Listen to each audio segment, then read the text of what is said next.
Good evening, everybody. What is up? Hope you're all doing well. It's good to see you all again. Ancient Oleander, hello, hello.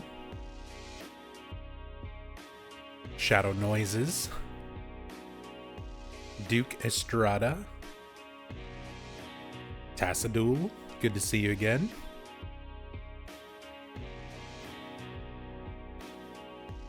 Rushmore, hello. Gimme them bulbs, Bloober. I will not be denied my bulbs. I'll be so shocked if they didn't hide them somewhere in this hotel.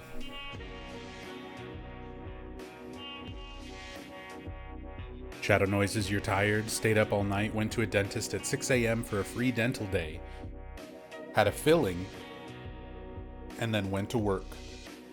Yeah, that's a busy day. I'm tired as well.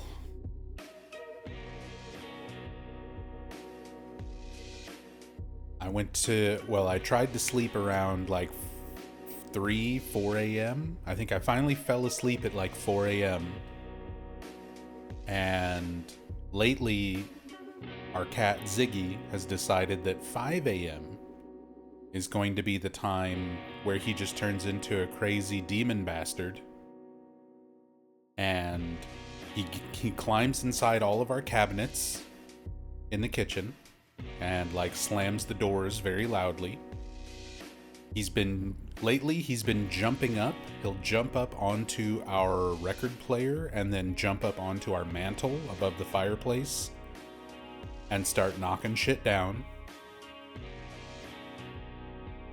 And just generally causing trouble, being a menace, and waking us up when we're trying to sleep. So like, I got an hour of sleep and then I had to go and like put him in a back bedroom so that I could get back to sleep. And I got another maybe like 4 hours of sleep before I got up. And I had to go out into the heat because both Rachel and I had prescriptions that have been waiting to get picked up. So I had to drive over to the pharmacy, pick up our prescriptions, and then I had to go grocery shopping because we're running low on a bunch of stuff.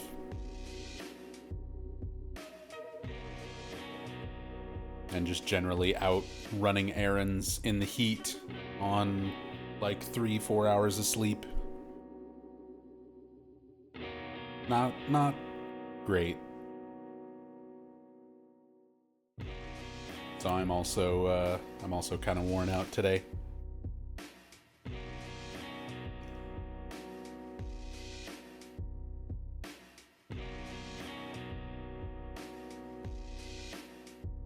(4 a.m. cat behavior for sure. Some nights they're fine. They get in their respective spots and they just chill and sleep. A lot of times they cuddle up with me and Rachel.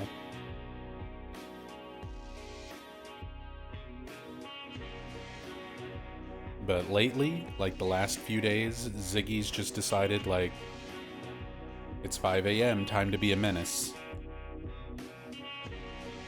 I don't know.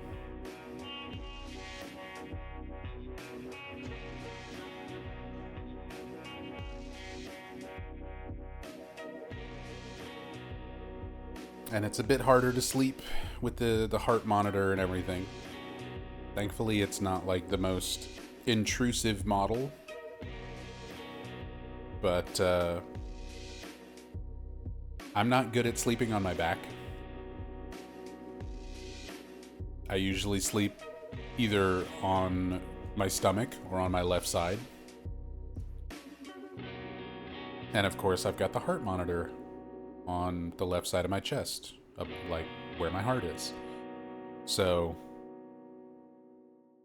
trying to lay down in my typical comfortable spots. And that's the thing that sucks too, is like it's not like I'm consciously making the decision. It's just what I'm used to doing. So I'll just be comfortable and be dozing off or asleep and try to roll over onto my stomach or onto my side. And then it's like, what the fuck is this? Oh, right. I've got a thing stuck to my chest for 2 more weeks. Well, not 2 full weeks. What are we at? I can actually check my thing. 9 days and 13 hours remaining. What a weird, creepy thing to show. Study, because I'm checking my... There's like a phone with an app that they gave me that keeps up with the heart monitor. And and it says, study in progress. 9 days and 13 hours remaining. ...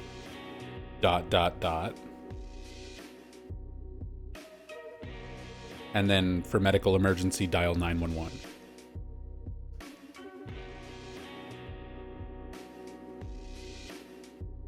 Something very weird about the way it looks. It's like the Majora's Mask moon crashing into the planet. 48 hours remain.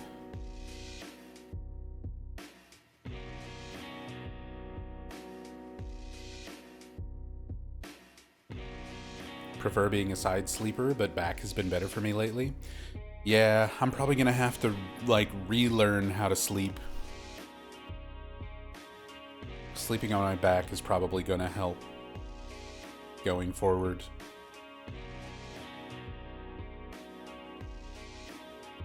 I'm just not as comfortable. And I used to have issues where, like, I have some form of sleep apnea where I'll just stop breathing randomly, sleeping on my back, to the point where Rachel used to have to wake me up. She'd notice that I'd, like, be laying there and not breathe anymore, and she'll, like, jab me awake.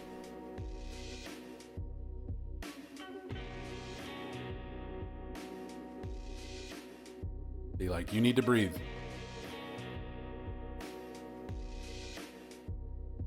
But I haven't been doing that so much. Even when I do occasionally doze off on my back, it hasn't been as much of an issue. Probably because I'm losing weight.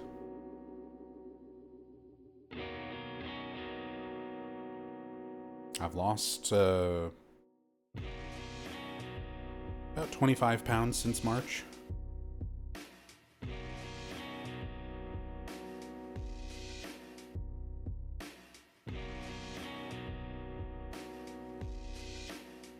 Sometimes forget to breathe when I'm awake. Yeah, that'll happen sometimes too.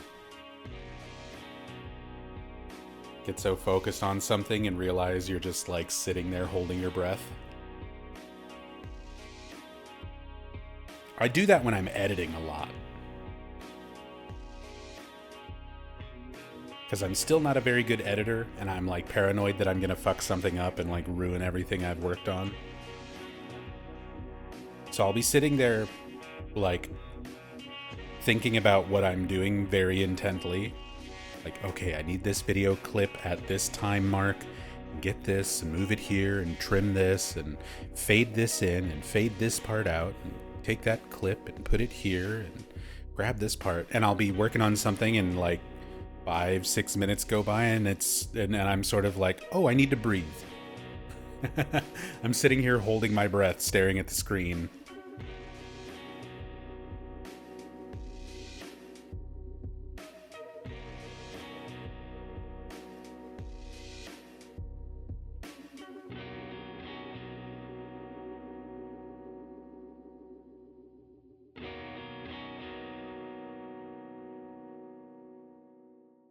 But in general, doing better. Doing better with health. Just kind of tired.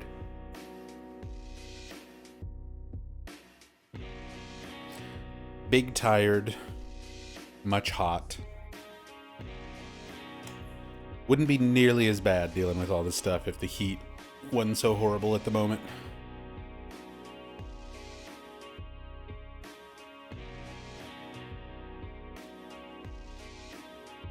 I'm ready for the weather to be like 60 degree, 70 degree again. Need to be in an icebox year round? Pretty much. I like cold weather. Much, much better than hot weather. Cold weather I can deal with. I can bundle up. I can put on more clothes. We've got a million blankets around the house. We've got little space heaters. We've got our overall heating and stuff for the house. Shit, we have a fireplace that we've never even used yet.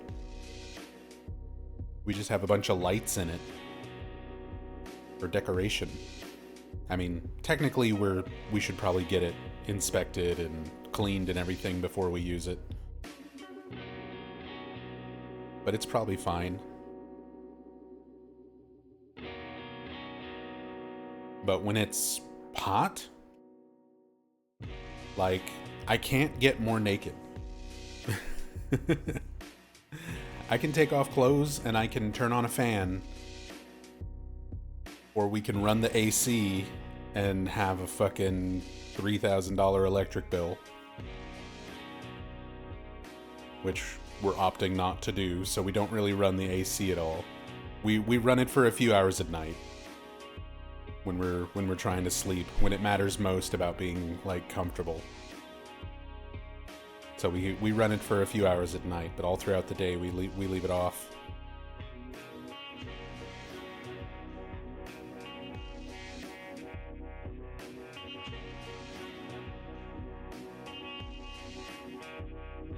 Yeah, exactly. You can't peel off skin.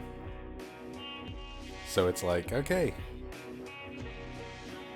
I've stripped down as much as I can. I'm in front of a fan that's turned up as high as it can go.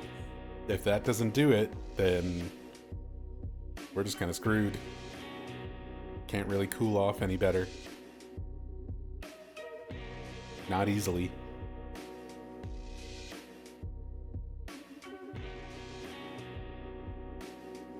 Start taking a lot more cold showers.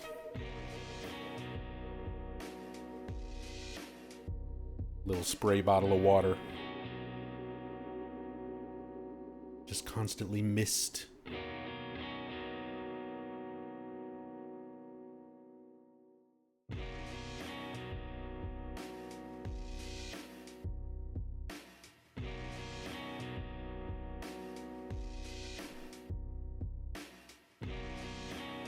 But we're getting through it. Getting through these hot ass summers. Swamp ass summer.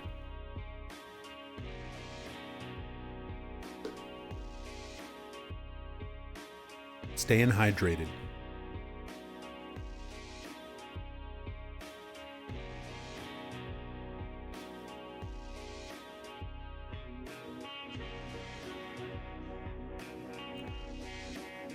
Boo, boo, boo, boo, boo. Glug, glug, motherfucker. That's one thing. Like, having switched away from a lot of, drinking soda and other stuff. Having switched to pretty much only drinking water. Yeah, the Gatorade Zero, the Crystal Light, those are the main two things we keep. I drink all the Gatorade Zero. Rachel drinks all the Crystal Light. Those have been our go-tos.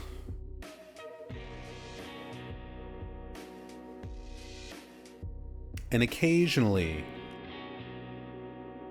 very occasionally, like 2 months ago, I bought a 6-pack of little bottles of root beer. Because sometimes I want soda. I miss soda. And at the very least, root beer is caffeine free. So I'm able to get something soda-esque.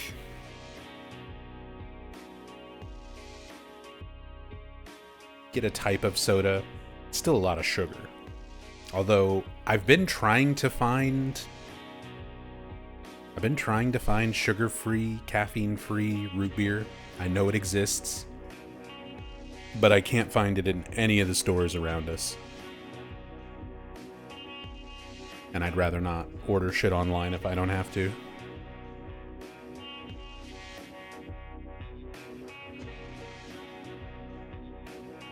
Root beer, hell yeah. What brand? Just Mug. Good old Mug root beer. Let's start the root beer discourse. For me, I used to drink a lot of root beer when I was younger and drank a lot of soda and stuff in general. And my go-to was always Barks. I was a big fan of the Barks root beer.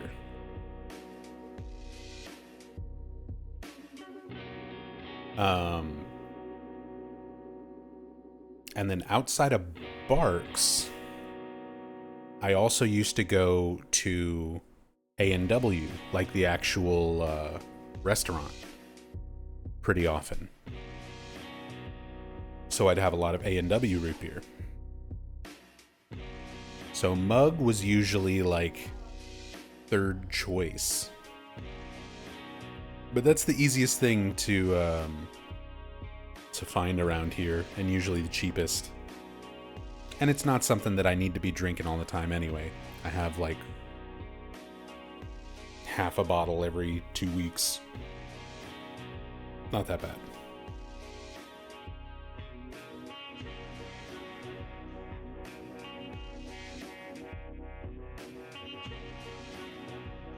Never had beer, but I've eaten roots. Just gotta combine the two, Tassadul. It's a wonderful treat.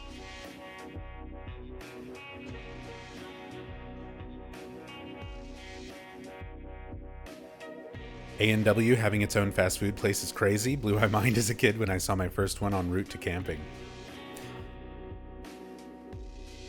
A&W used to be great. I have no idea. I imagine it's still a thing. Like, the brand still exists. I don't know if there's any around here.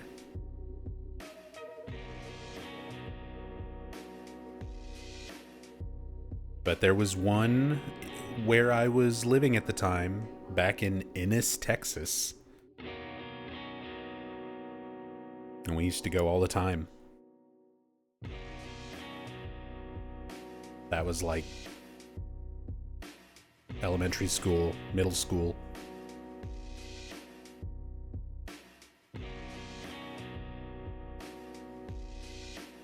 There's a brand called Olipop.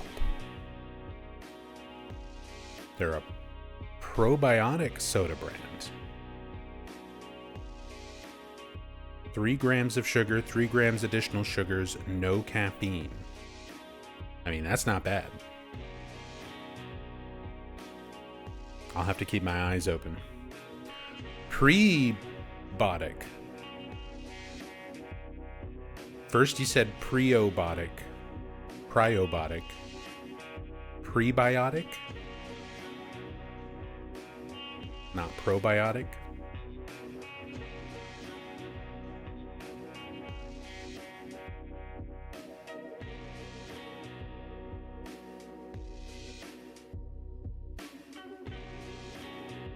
Not antibiotic.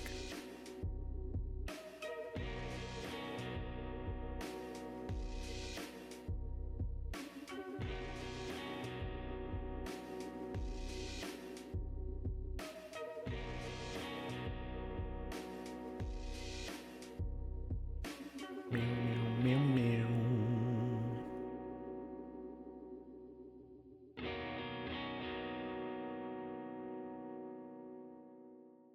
And then my internet had a shit fit and I missed everything you said. It's fine.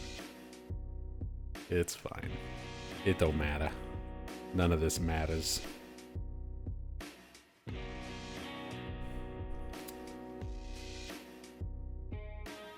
But the soda's actually pretty good. I'll have to keep my eyes peeled. I'll have to look for it. A lot of stuff is kind of hard to come by around where we live. But next time I'm out on the hunt.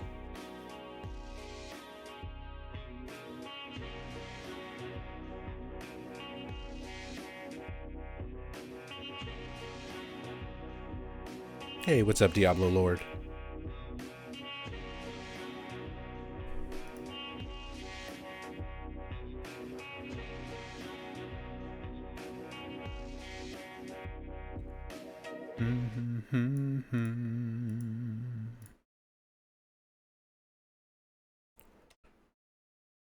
Silent Hill 2, the remake, the cam hack. Bow, bow, bow.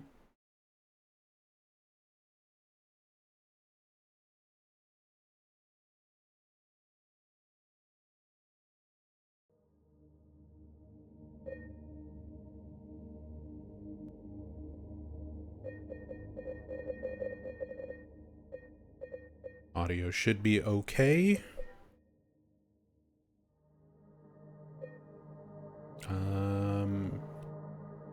Let's see, I've got my fan turned off. I can probably turn my mic up a little bit. Game audio should be good.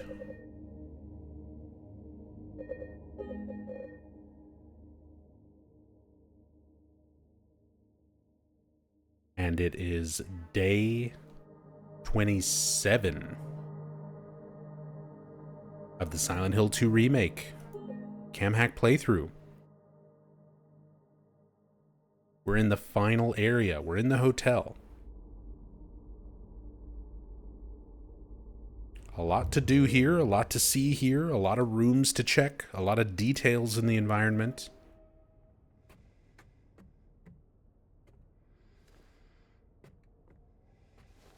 So even though it is kind of the last leg of the playthrough,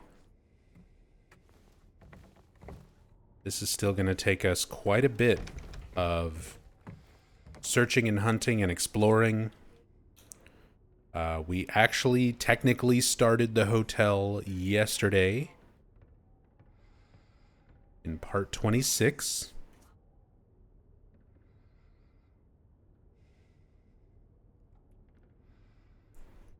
And we've already taken a good look around at a few places. We've looked around the gardens. I also was showing some comparison images of the Stanley Hotel in Colorado, because that is what the lake view is in the remake. It is very, very heavily inspired by the Stanley Hotel, to the point where the lobby is like exactly the same. Stanley Hotel, of course, big inspiration for the Overlook Hotel from Stanley Kubrick and Stanley Kubrick's adaptation of Stephen King's The Shining.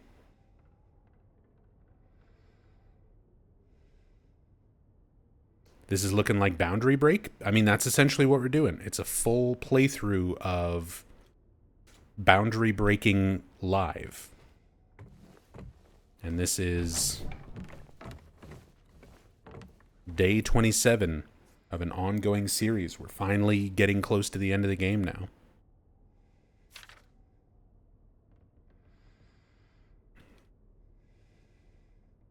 You've got the shinning. You want to get sued?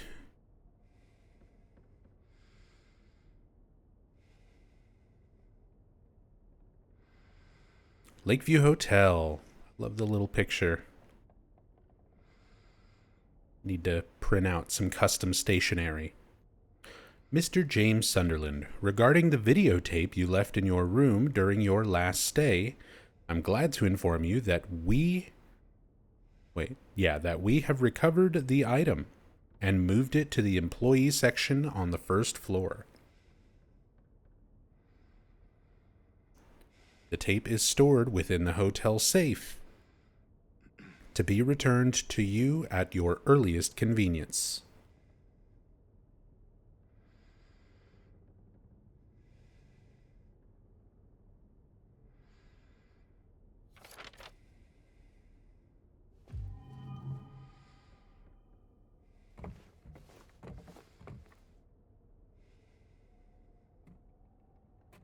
Speaking of Stephen King, hope the Silent Hill 1 remake still has the poster reading "Study, damn it."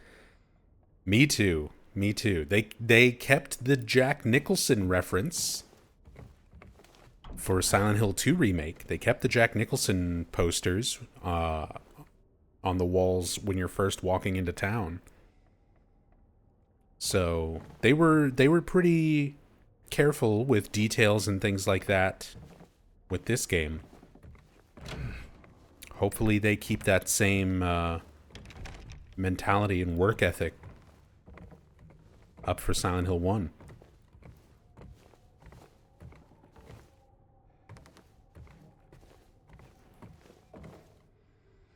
Mr. Sunderland, that videotape you and your wife made was rank. The FBI has been notified. Oh, inside of the suitcases are textured. I'm always so happy to clip into an object and not just see nothing. That something is actually rendered in it.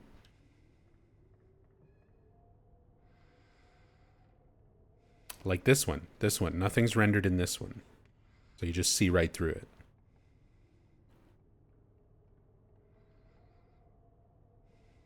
Nothing in the duffel bag.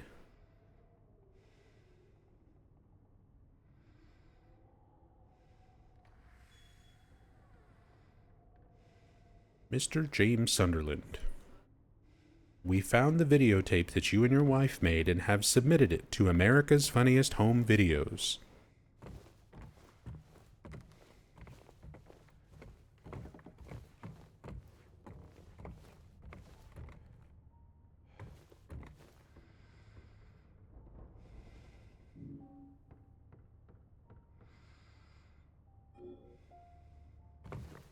Oh yeah.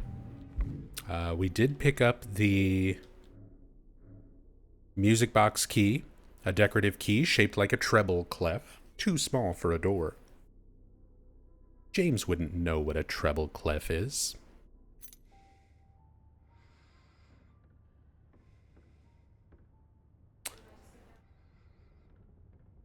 As is tradition, the finger is fancy.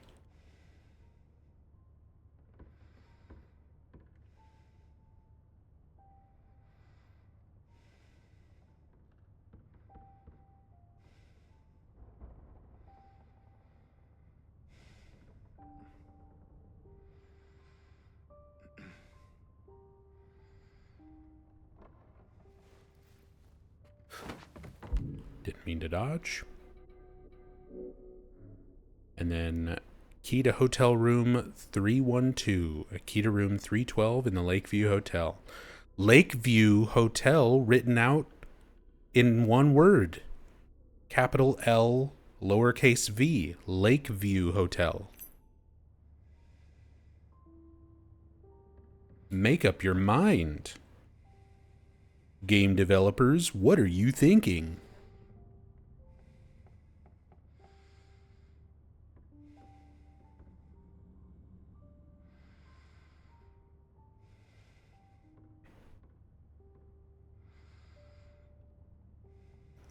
Because there's a lot of stuff where it's Lakeview, 2 words.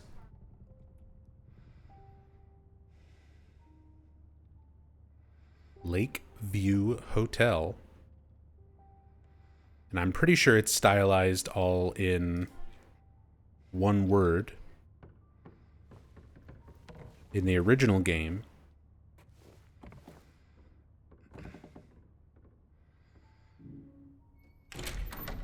Let's go ahead and open this up. No music boxes to put inside just yet. Hey, Kikyo. Popping in real fast, sneaking in before someone catches me at work. Don't get caught. Appreciate you stopping in, though.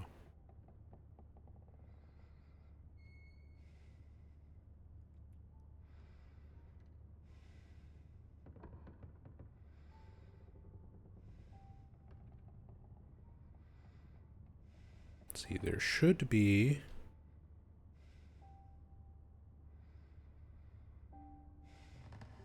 Oh, we can see right through that. I'm trying to just see if there's any of the little mechanics and parts of the music box that are visible at all.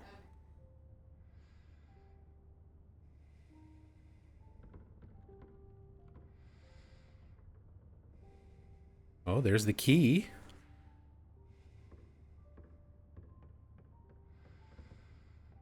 It's actually tucked up here.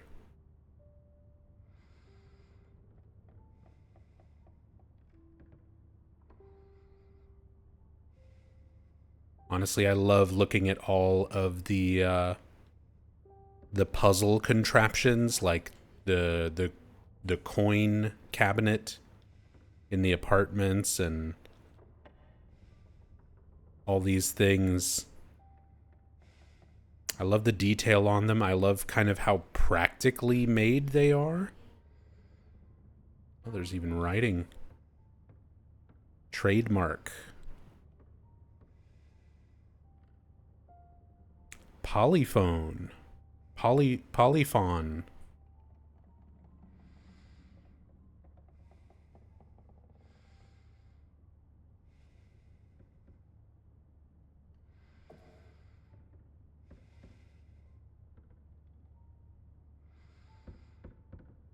There's like a image here.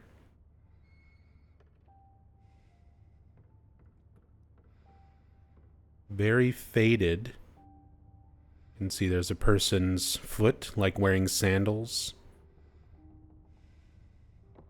And a robe.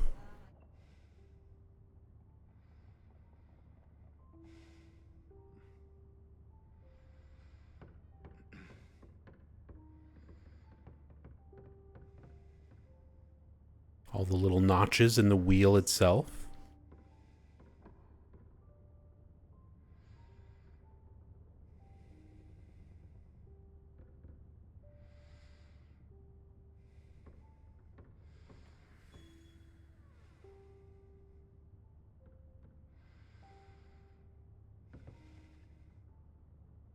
Polyphone. Here it actually says polyphone, not just polyphon. Polyphone. Music box.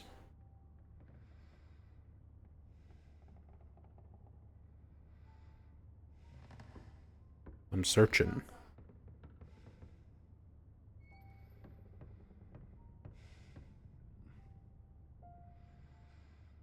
Oh my god, they're real.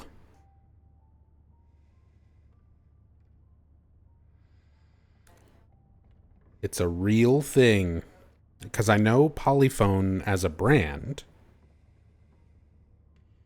Oh, also is Polyphon. Polyphon is a disc-playing music box. Invented in 1870. First manufactured in Germany, full-scale production starting in 1896.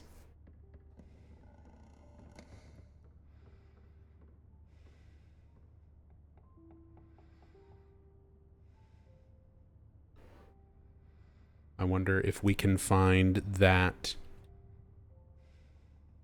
this exact model. Because there are some very similar looking ones that I'm seeing just in a really quick kind of cursory search. I'll do a little more research on that later. Try and see if this is an exact model. Considering the detail. Own. They reuse some of the textures where polyphone or polyphon is carved in. Yeah, there it is again. Flipped backwards.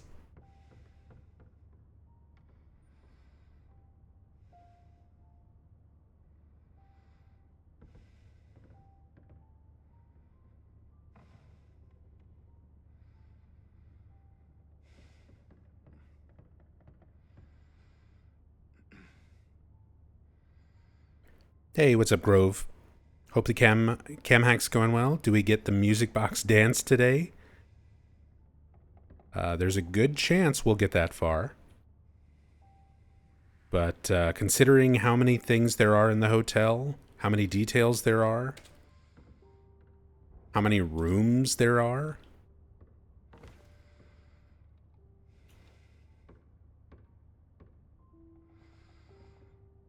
it's probably going to be somewhat slow progression.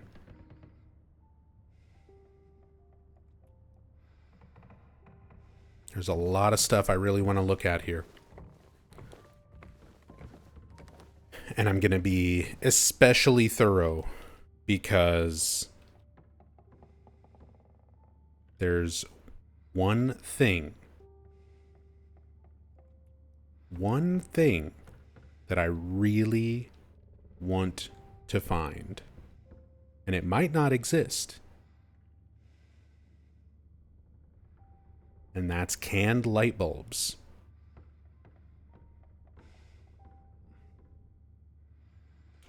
They were a part of the original Silent Hill 2. You get a can opener, you open up a tin can in the kitchen below the Venus Tears bar, and inside of the tin can are light bulbs that you need to plug into a lamp in order to be able to see a door and unlock it. And that puzzle was completely removed from the remake and replaced with like a valve puzzle instead, where you find a valve and move it into a couple different places to turn off steam in order to get through doors.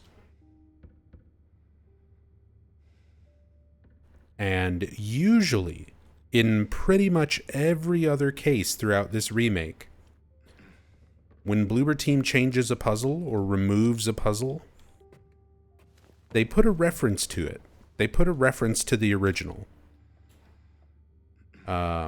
It's usually something that's examinable, one of the glimpses of the past, where, like, they changed the clock puzzle, the grandfather clock puzzle in Woodside Apartments. So if you go to the room and see the wall where the original puzzle was, there's a thing you can examine, you get a little musical tone, and it shows you like the outline of the clock on the wall and where the wall was broken away and has been patched up, scrapes on the floor where it was pushed aside, which is what James does in the original. So there's references when they change those kind of things. In the prison, they took away the horseshoe handle puzzle, where you use a lighter to melt a wax doll and make a makeshift handle using the horseshoe and the melted wax to open up a trap door. That was removed for the remake, but there's an examinable glimpse of the past moment where you find those items as like a nice little reference. So Bloober usually references those things. There is no canned light bulb glimpse of the past. It's not referenced the same way the other puzzles are. So there are other things that have been removed that Bloober Team hides them in the environment as Easter eggs instead. For example, the hyperspray. The hyperspray was a weapon in the original, a New Game Plus unlockable weapon in the original. And it was removed from the remake. It's not something you can pick up or use as a weapon, but it is in the environment in a few places that you can pretty much only see with a cam hack. So the idea, my thought process is, the canned light bulbs, because they are not in a like examinable glimpse of the past type, moment throughout the game.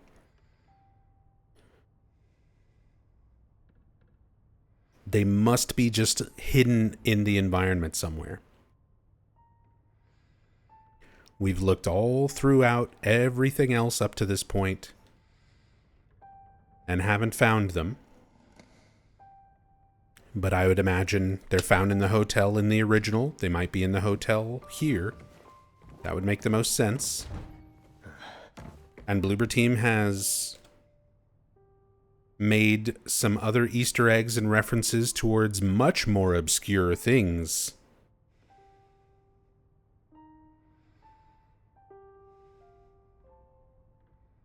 So it would be... You can see my train of logic, right? I'm fully expecting canned light bulbs to be hiding in the environment in this hotel somewhere. And last time, I like how we can hear Laura playing Silent Hill music, playing different Silent Hill songs on the piano. So for anybody who wasn't here last time, yesterday, for part 26, this is the Venus Tears bar. We looked all around here.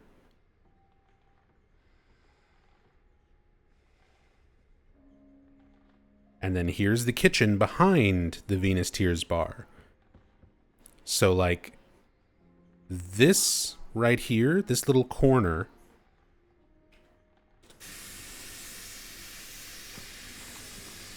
in the original game, this would have been where you find the tin can and the light bulbs. They're not in here.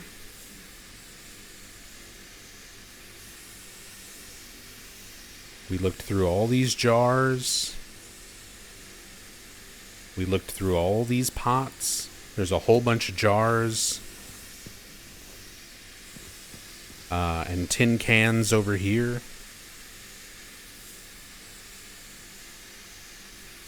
We looked at all of these. No light bulbs. Baked beans, peaches, strawberries, blueberries, pound cake, butter cake, cookie, spaghetti. Looked inside all the cans of spaghetti. Rotten carrots. Moldy beets.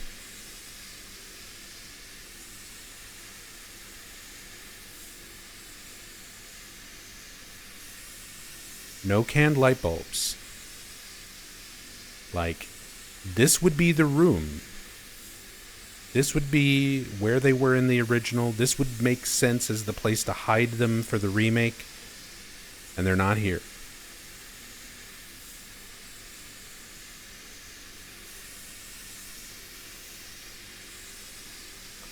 So today, we're just gonna start exploring the hotel as we go. And try to just keep our eyes peeled for canned light bulbs.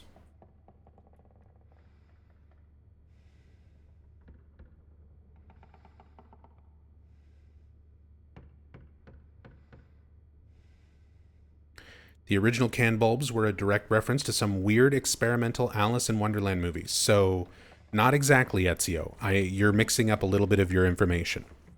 So there is I think it's like 1970, 1980. I think it was Czech Republic? Czech produced Alice in Wonderland. Let's see. Not the 1985 one with Ringo Starr.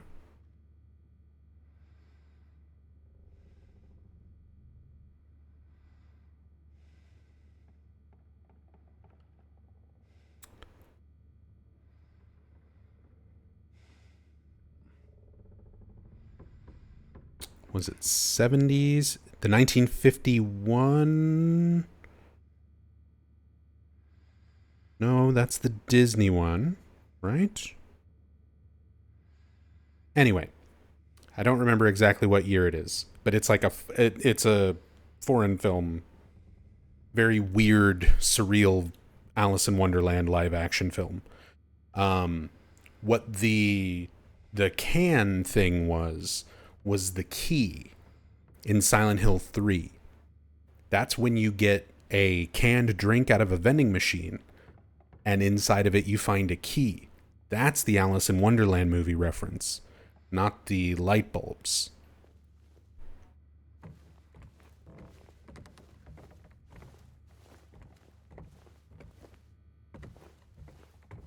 And even if it was like a movie reference, something of that nature, we've already seen several other movie references that have been maintained for the remake.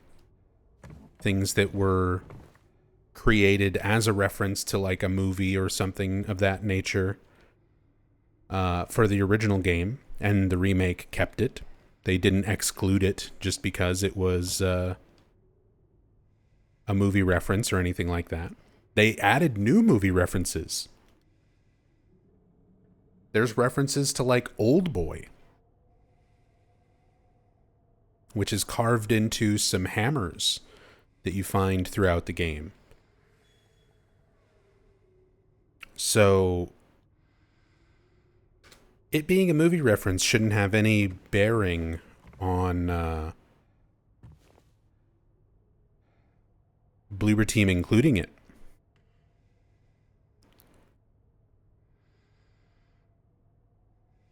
Alice. That's it. It's just called Alice, 1988, by Jan Spankmeyer. Thank you, Locomo. That's the one. I thought I was older than 88.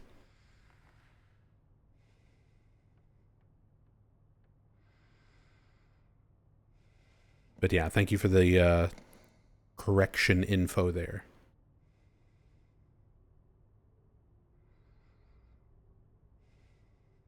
More floral pattern.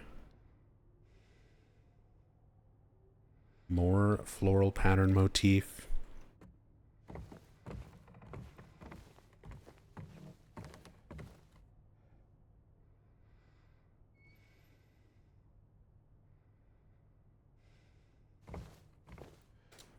Devs in the chat who hid the light bulbs thinking warmer, warmer.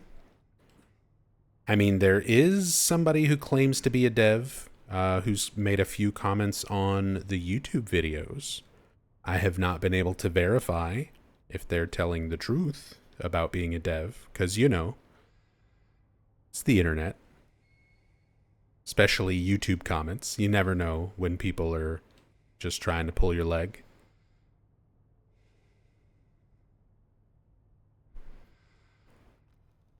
But I will say that commenter knew about the Jacob Singer ID reference location. Although a lot of fans know about that now because of data miners and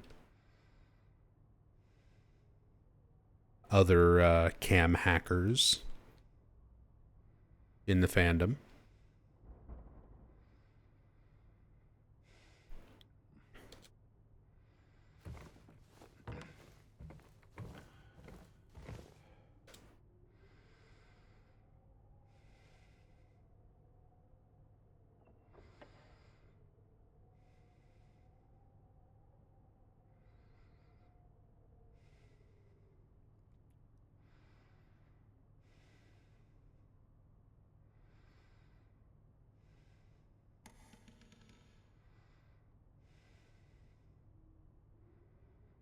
The DLC adds the light bulbs. We gotta wait for Born from a Wish. Born from a bulb. Bulb from a wish.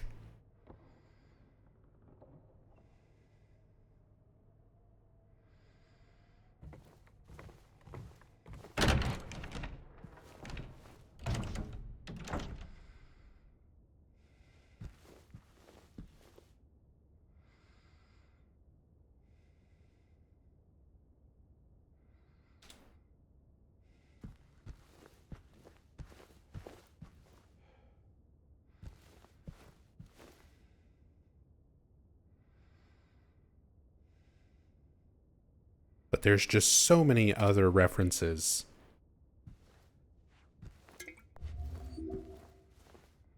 that I would be genuinely surprised there isn't canned light bulbs somewhere in this hotel, in this game.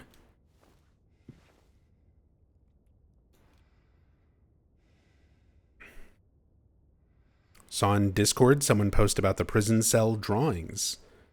Are you talking about Hank? Hank TX, the legend, who actually counted all of the people in the drawing? Yeah. Let me pull that up actually. So yeah, Hank TX, the actual legend. When we got to the prison in an earlier part of this playthrough, there's a painting that you can find called 436 People at a Recital. And Hank went through and counted all of the numbers of people in the painting.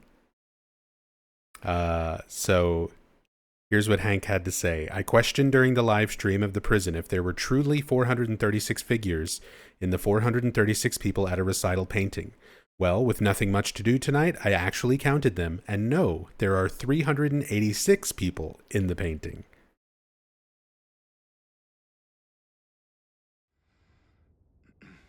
So, huge shout outs to the legend Hank TX in our wonderful community, taking the time to count and even post images with like having everything labeled and easily verified.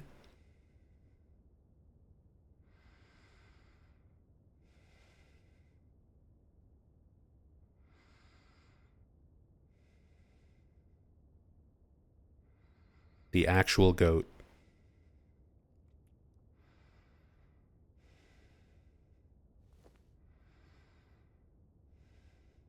Was planning to do it yourself, but he beat you to it. Hey, that's what happens, Yoshio.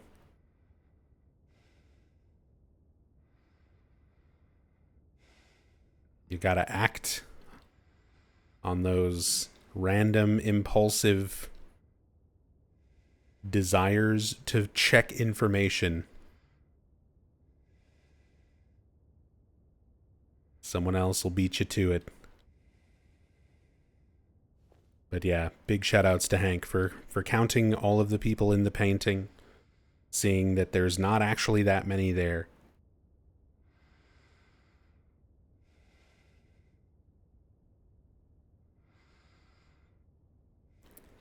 And yeah, the texture for that one and the texture for Woman in Flight are practically identical to the original game. They're a bit higher resolution, so I don't think it's the exact same texture. I think Bloober Team did recreate them, just like took the original textures, blew them up, and then painted over them, like to make an identical copy in a higher resolution. Or some method similar to that to create a very, very accurate recreation of them. The one that's different is Burning Man. Burning Man, because the entire look of the Lakeview Hotel is different. It's very different in the remake compared to the original. Because the original Silent Hill 2 painting of Burning Man, which depicts the Lakeview Hotel on fire, a little hint at the truth of what happened to this hotel. It's not in this nice, perfect state that we see it in. This is the Otherworld version. But in reality, it's got fire damage and water damage everywhere. But that painting of Burning Man in the original is using sort of the concept art for the design of the OG Lakeview Hotel. And because the Lakeview Hotel in the remake is based on the Stanley Hotel, which looks very different, Bloober created a whole new painting using this version of the hotel, showing it on fire.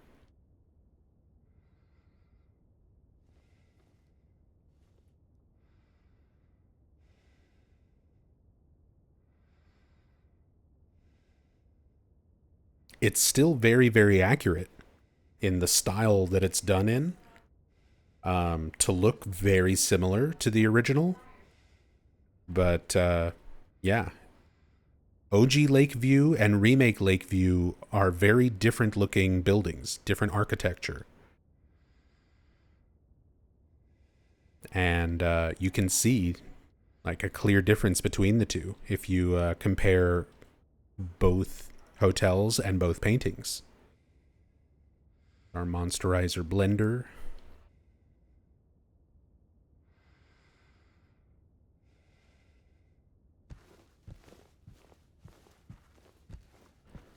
Curious, the other two drawings were copied pretty much exactly. Bloober's been very good with that.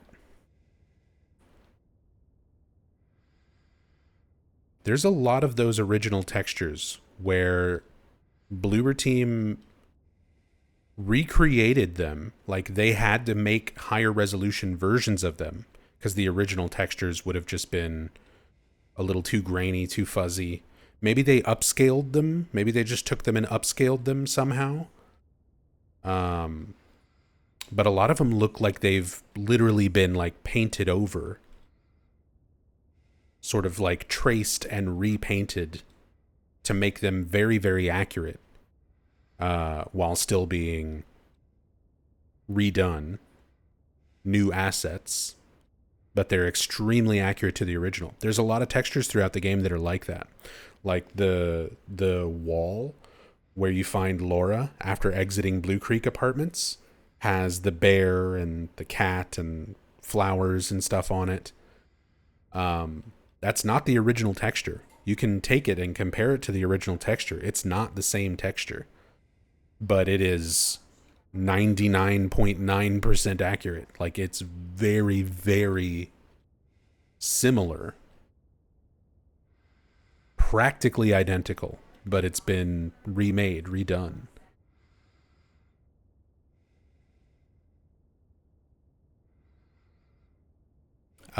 Same thing with in the Historical Society. Misty Day. It's not the original Misty Day. The remake version has like thicker lines and brush strokes and lots of other little detail to it.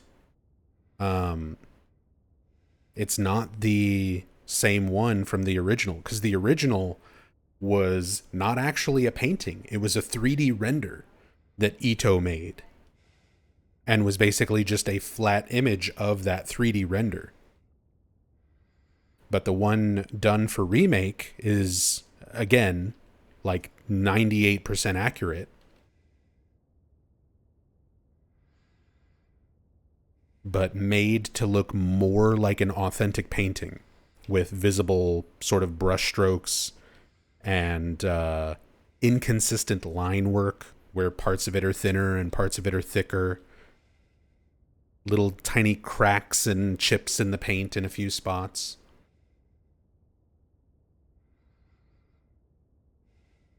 And I mean, they had Ito working on this game as well. So I don't know if that was Bloober Team artists recreating Misty Day or if they got Ito to just like make a physical painting of it for the game and redo it. It's so accurate though. I imagine that has to be Bloober Team taking the original and recreating it super, super accurately. I don't think even Ito himself would recreate that work so accurately.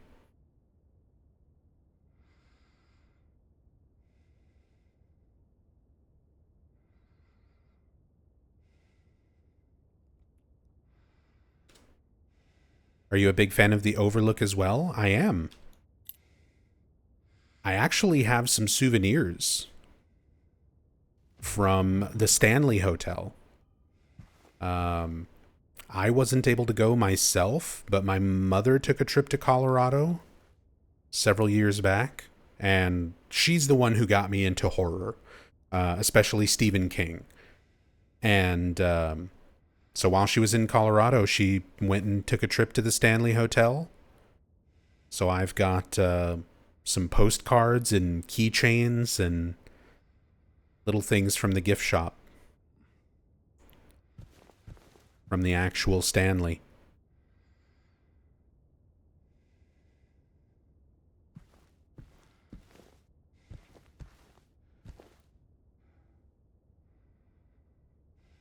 Oh, inside of the microwave's rendered. Not all the microwaves have this.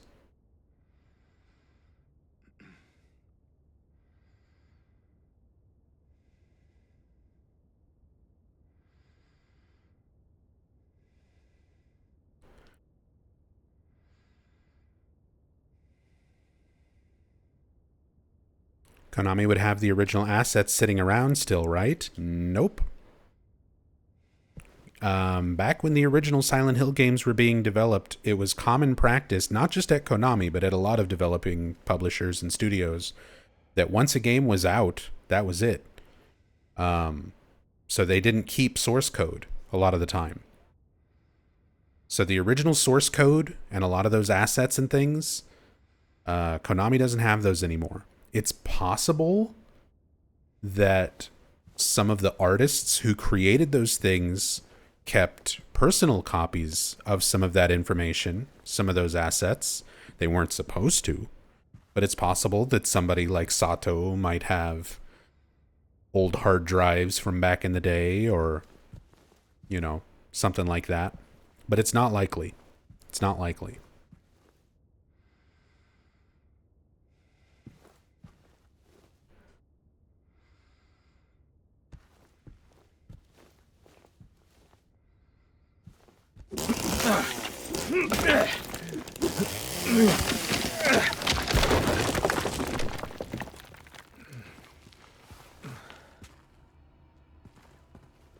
The Shining's the only film that made me realize... Oh, chat's scrolling too fast. No one will ever know.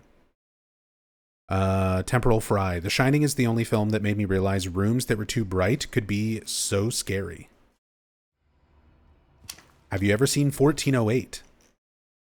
Speaking of Stephen King adaptations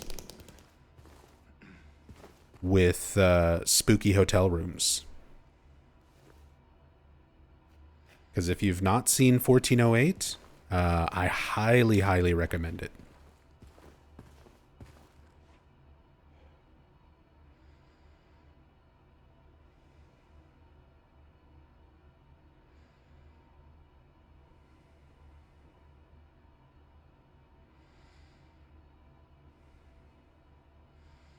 "1408 had 3 endings and only one of them is good. 4 endings. We actually had to look this up recently because Rachel and I we're both big horror fans. We've both seen 1408. I saw it in theaters. I think she said she also saw it in theaters, but like we own copies of it. We've had it on like DVD and Blu-ray and stuff. And we were watching a version of it that was on, I forget what streaming service. But we were watching 1408 like last month, and there were scenes in it that we didn't recognize, and the endings were different, and we were like, wait, what's going on here? And we started looking into it and discovered there are 4 completely different cuts of 1408 that all have their own endings and differences in what scenes are shown and the edits that are used, and the way the endings are laid out is very, very much like Silent Hill, where there is essentially like a bad ending, a bad plus ending, a good ending, and a good plus ending.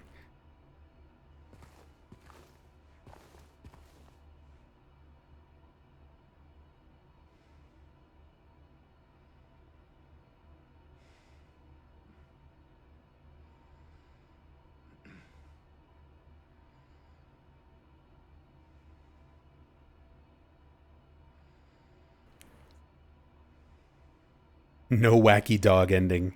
At least not that anyone knows about right now. Maybe in a vault somewhere, considering how many cuts of that movie there are. Maybe they gave Samuel L. Jackson the only print copy of the dog ending for 1408, the UFO ending.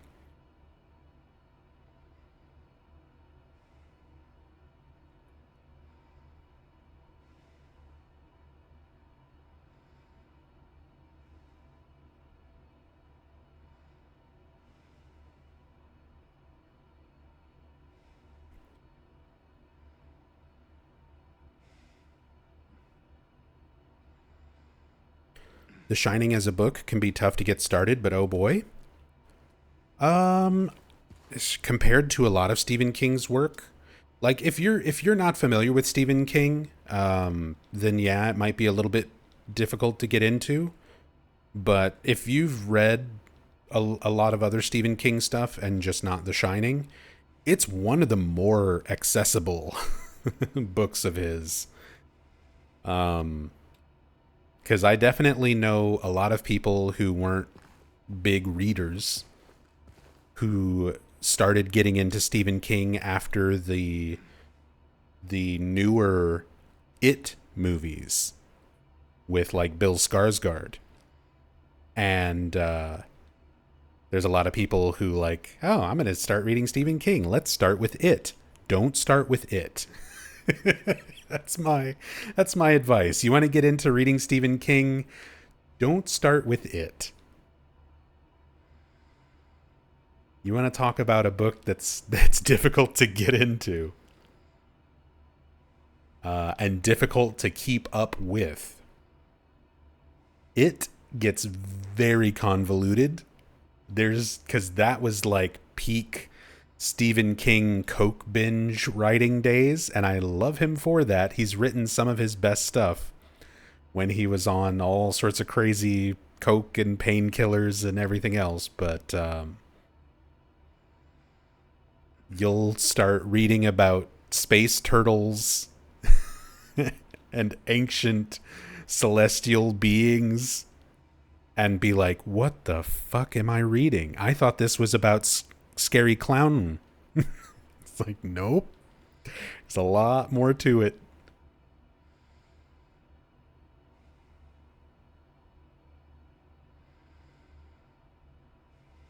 You got to read 4 chapters about cosmic horror and ancient beings and the world and existence and reality on the back of a giant turtle so that you can really understand and comprehend Pennywise the clown.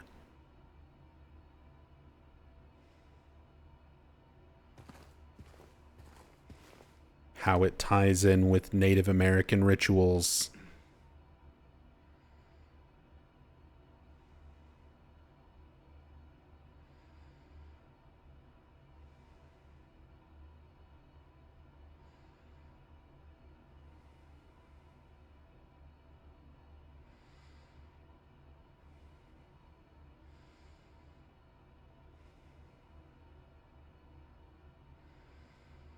The Stand was a little too off the wall for me to appreciate when I saw it, but I'd watch it again. It's also another very good but somewhat difficult book series to get into.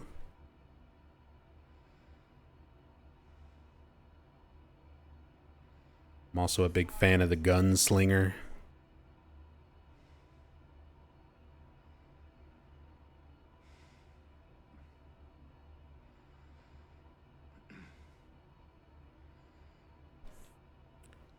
There's a lot of really good Stephen King stuff out there that's a little bit lesser known. Yeah, Dark Tower, Gunslinger.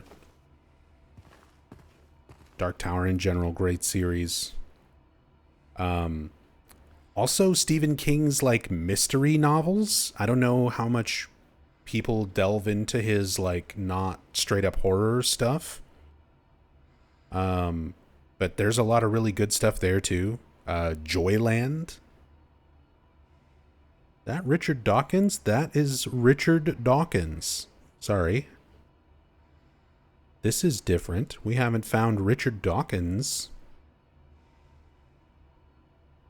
anywhere else.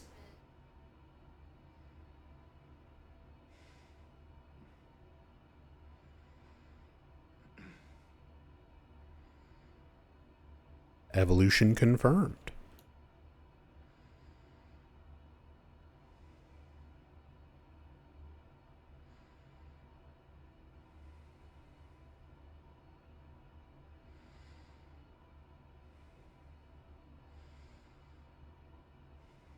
Oxford Linguistics.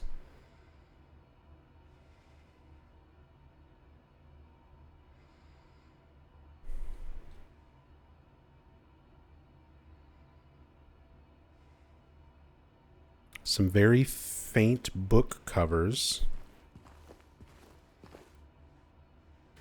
Can I spawn James up a little bit higher to try to see?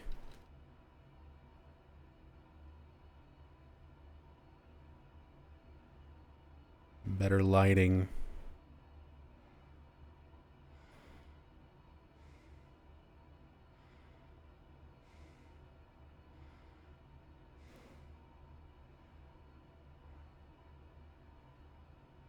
Some of these are just a little too smudgy to be able to read.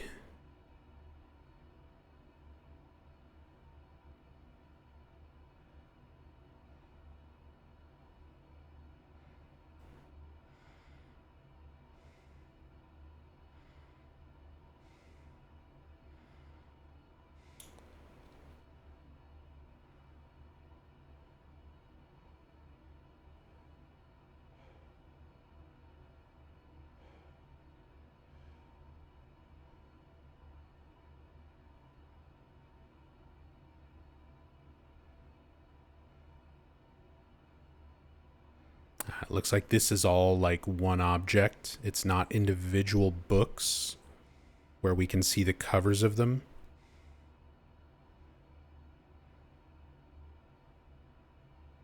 Like this red one, this little space between them, like this is all one object, this is one object up to this red book with the blue cover, white birds on it. And then this is all one object.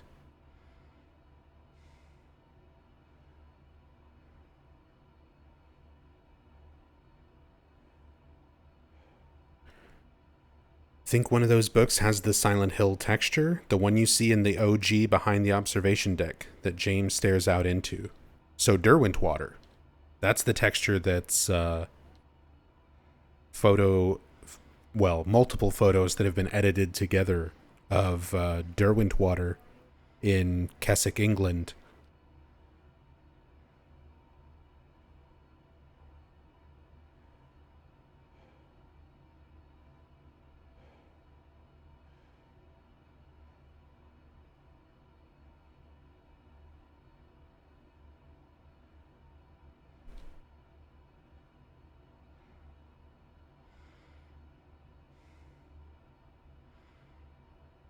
It's the one with the half blue spine, this one with the birds.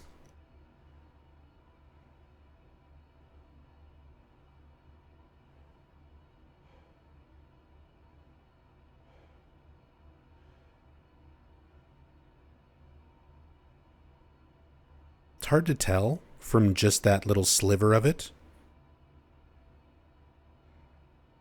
And the cover is just like flat red. A red square. It even does kind of look like the OG save square texture.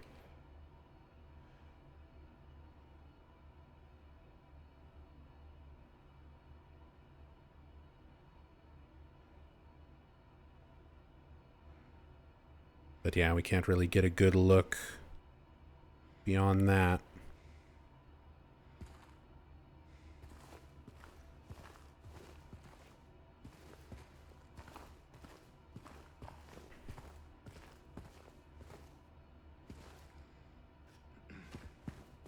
God, so many little things in this one room, and this is just one room out of the entire hotel. This is why the hotel is going to probably take the longest to get through out of any other area.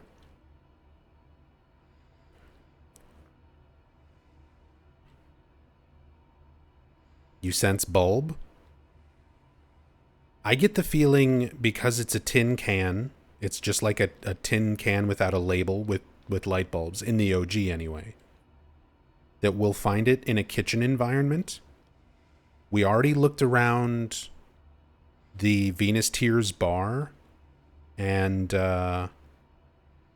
little kitchen behind it and where it is in the OG and didn't find it. But there is another kitchen area in the hotel that we have not checked yet. Because there's the one... There's the kitchen where the racks with bread on them is located. And if you examine it, you get the It's Bread trophy achievement as a little Silent Hill 3 reference to Luca Delivery. Were you delivering canned bulbs? Delivering empty boxes.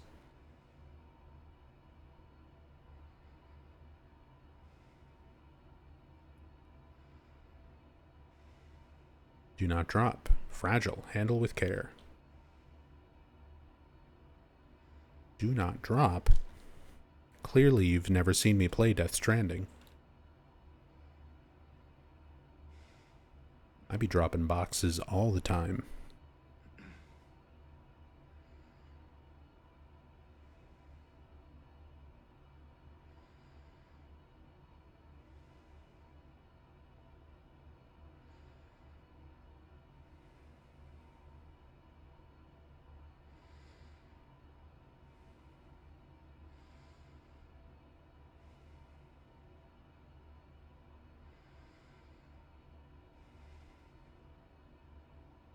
I love that there's little character-related things hidden around here, too. The football for Eddie.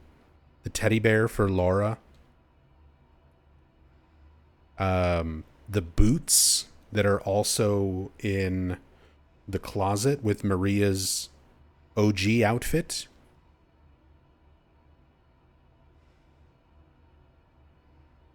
Angela's guitar. Just kidding. That'd be great. Angela should get a guitar.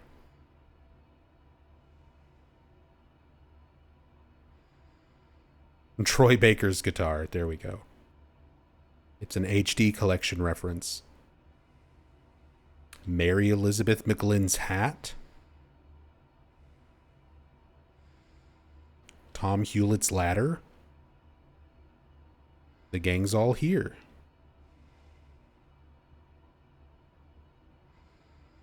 Just start making shit up. Try to make the assets feel more significant than they are. Don't worry, I would never do that to you guys.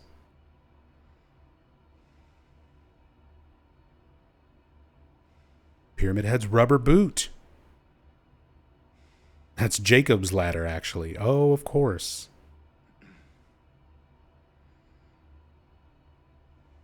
Dahlia's gyromancy rug.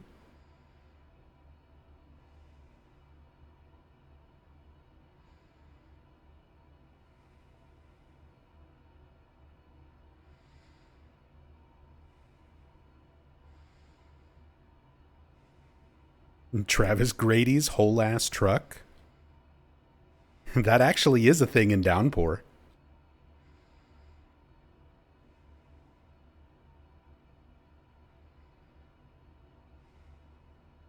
In Silent Hill Downpour, you can find Travis Grady's truck. It's when you're on the way to DJ Bobby Rix's boat. And you can find Travis's truck with the big Ambrose logo on the side.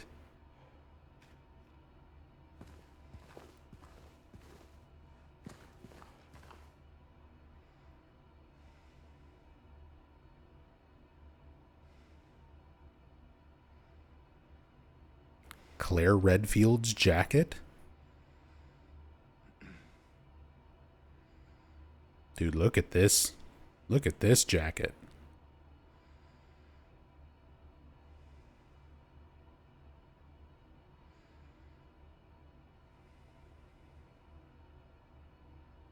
I should start wearing this. This is the kind of jacket I could make a whole annoying personality around of.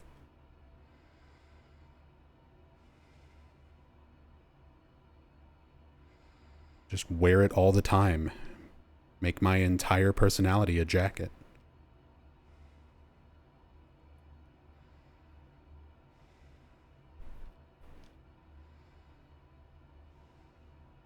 Although legitimately, this looks like Claudia's robe. This is such a weird thing. Like, these are all kind of contemporary, like, jackets and flannel and stuff that you'd kind of see around the 70s and 80s. And then look at this shit. Look at this long black cloth robe here. This coat.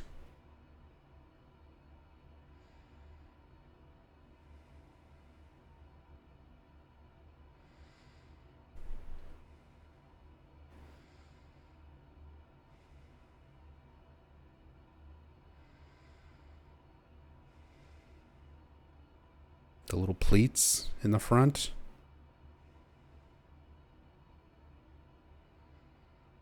Claudia Wolf.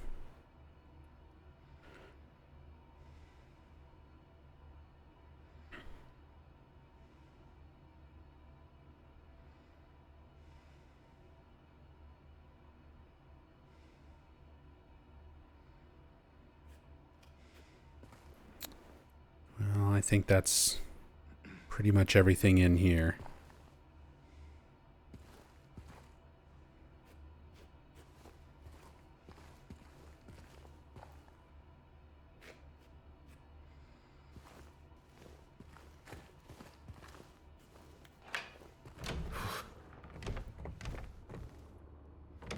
That opens up the Lost and Found.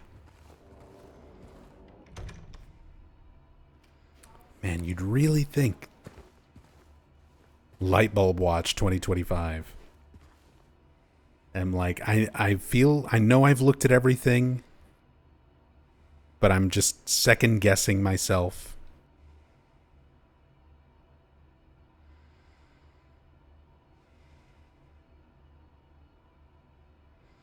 Because I'm like, if you're going to hide something, hide it in the Lost and Found, where there's a ton of other little props and things.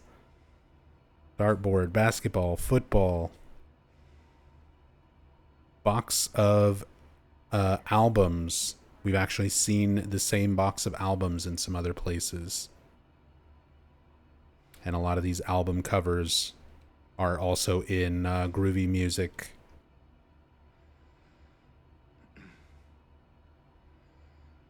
That like white denim jacket.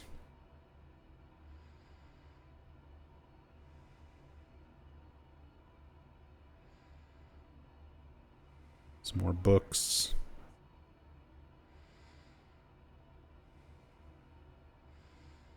Medical etiquette books.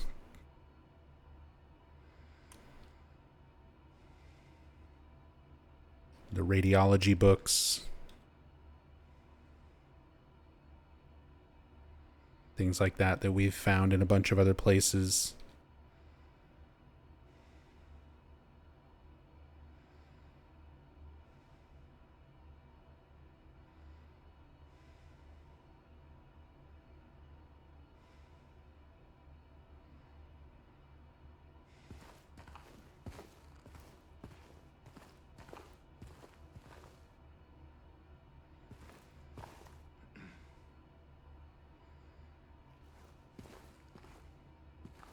Yeah, I'm sorry, Oleander. I have not dropped a single frame. Knock on wood. But stream's all good on my end.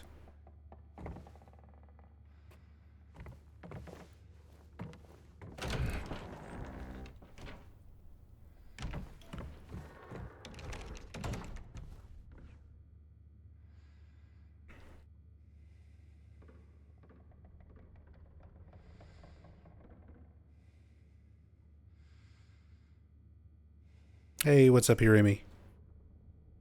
Welcome back.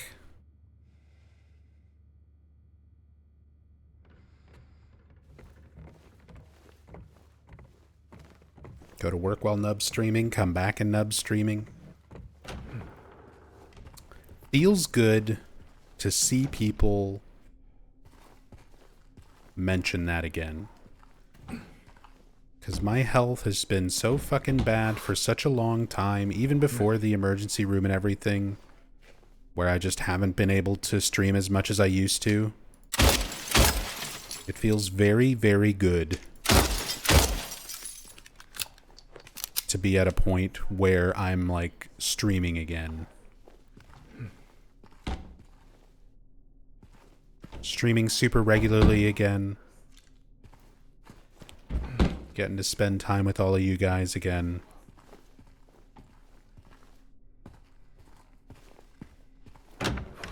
Making me feel like I'm 26 years old again.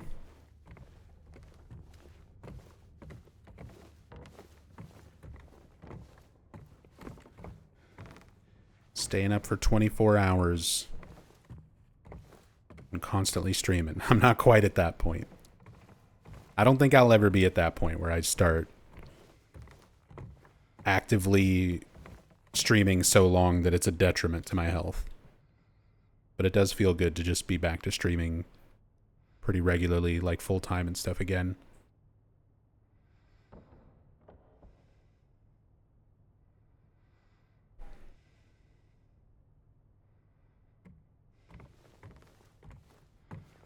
All right.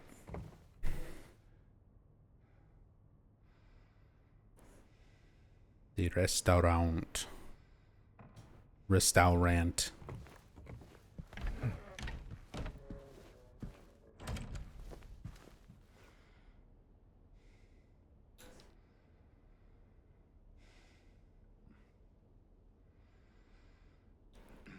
See that mountain?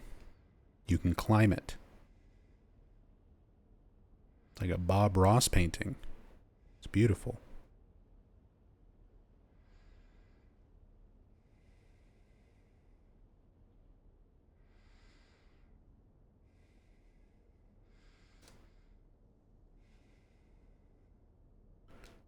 It's hiding behind the curtain.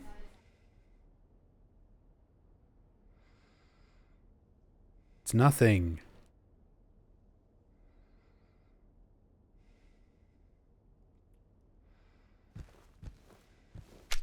God, I love the carpet patterns and stuff.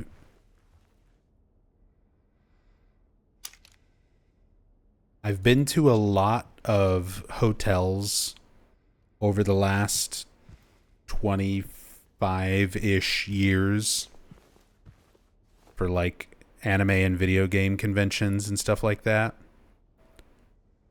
And seeing these types of carpets in hotels and stuff,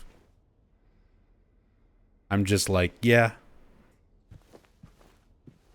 Been to a lot of old hotels that still have like their same carpet that they've used since the 60s, 70s, 80s. And it's just like weird patterns and weird color mixtures.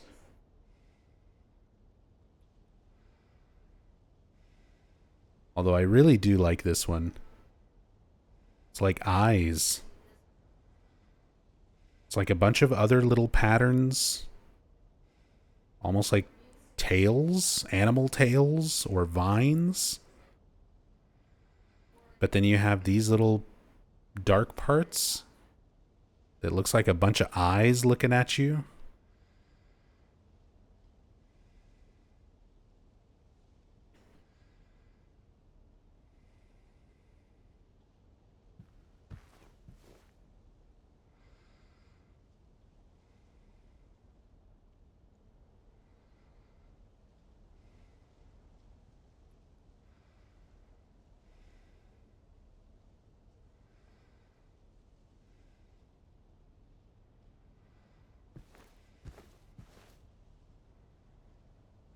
all this furniture.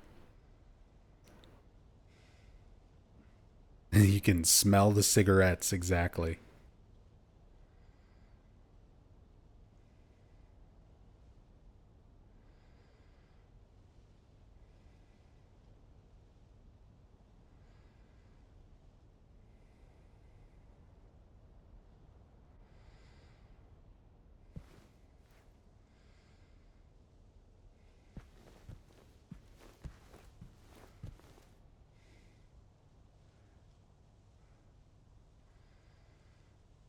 We've spent so much time looking around, Laura gave up playing piano.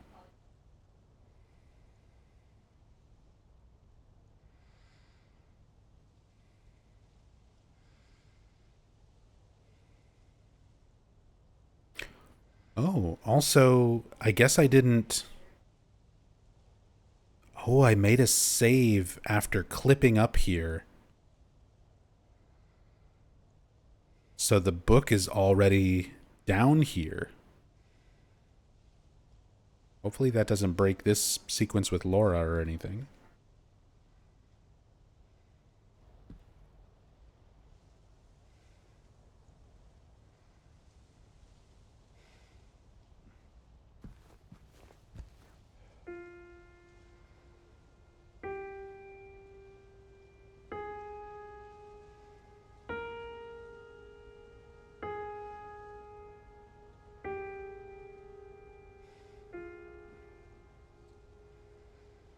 Fun little Easter egg there. For anybody who didn't know, if you keep examining the piano, you play the main notes from Magdalene.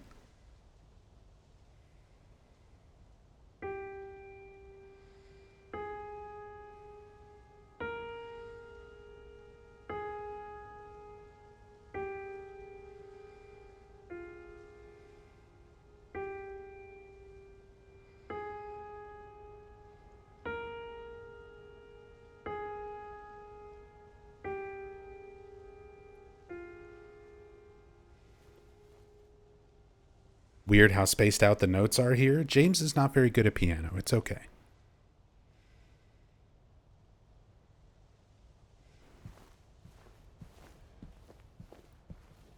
Although his original actor, Guy Seehee, could play piano. He actually had a video on his personal YouTube channel. It's probably still there.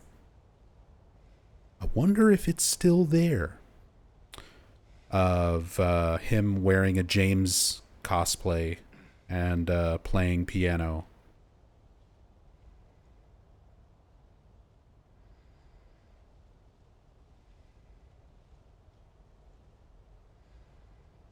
Yeah, James didn't actually play piano. Mary did. And James comments that she wasn't particularly good at it.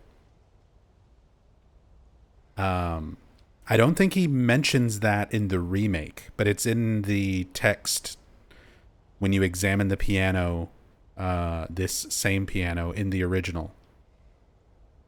James says that he always used to love listening to Mary play, even though she wasn't very good at it. Bless Seehee and his James role plays. It's a bit cringe, but you got to appreciate it.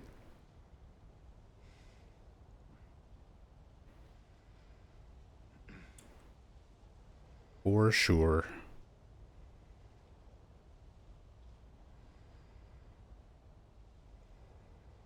Doesn't James kind of look like Seehee? Haven't checked in a while.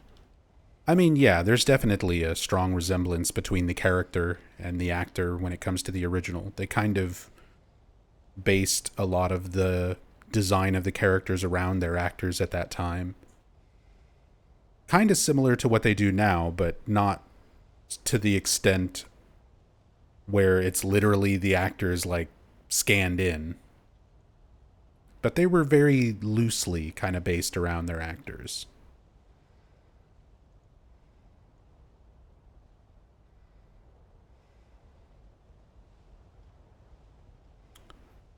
The Book of Gremory.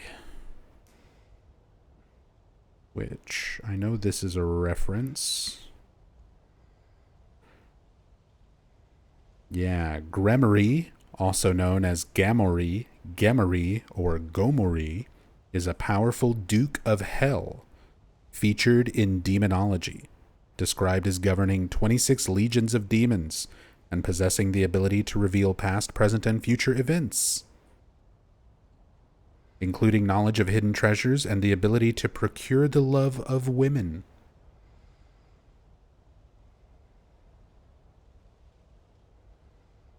Actual demons. I love when they use real demonology, historical aspects, something that they do a lot of in the original as well as the remake.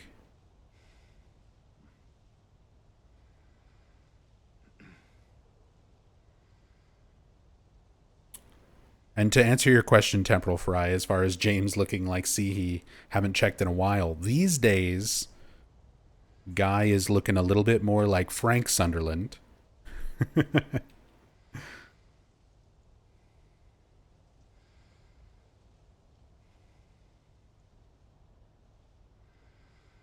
If they get to the Silent Hill 4 remake in time, they should just bring Guy back to play his own father.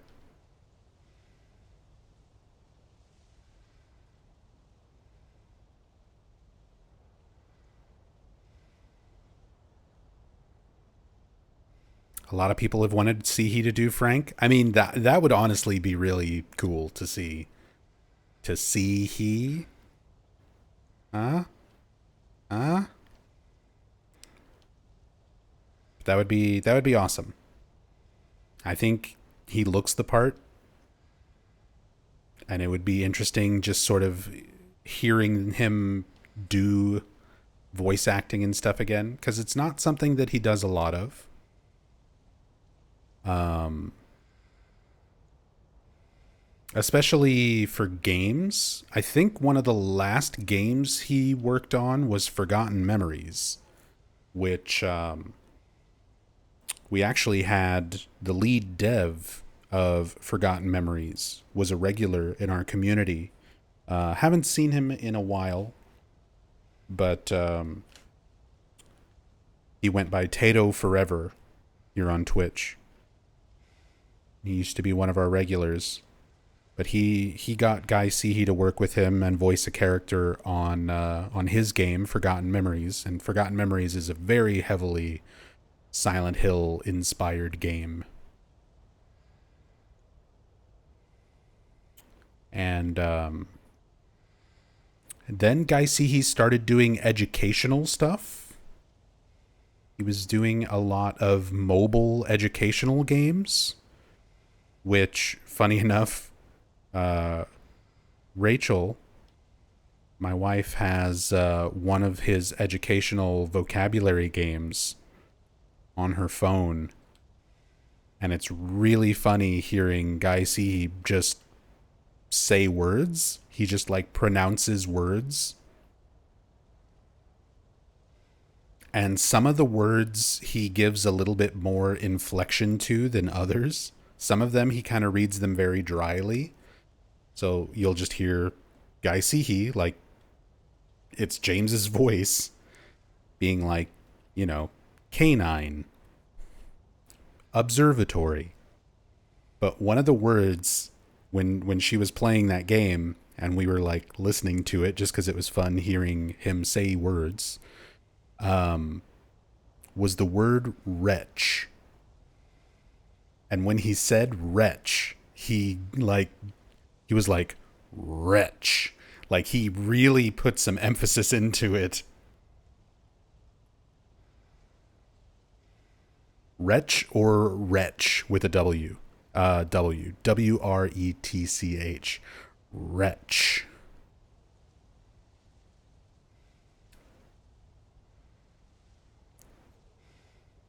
Oh, astral something. Little logo. Astral piano. What do we have? Is this a thing? Is this a brand? Astral Pianos. Not a recognized brand or type of piano. ArtStation. It's an Unreal Engine. It's an Unreal Engine stock asset. Created by Jacopo Pugioni from Vertigo Games. I found the Unreal Engine asset.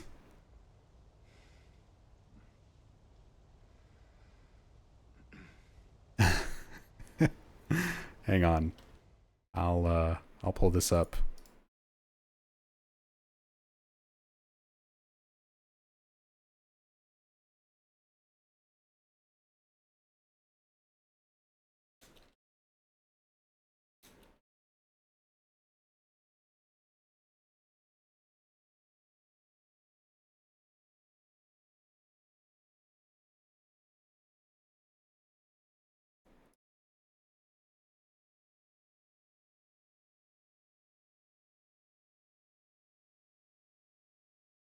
So here on ArtStation, Jacopo Pugioni from the environmental artist from Vertigo Games created this lovely Astral Pianos, Grand Piano, real-time Unreal Engine 4.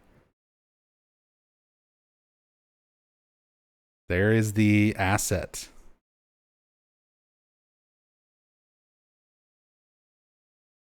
Very nice. Very nice, high quality, detailed asset. There's the inside that I'm seeing with the logo and everything more visible.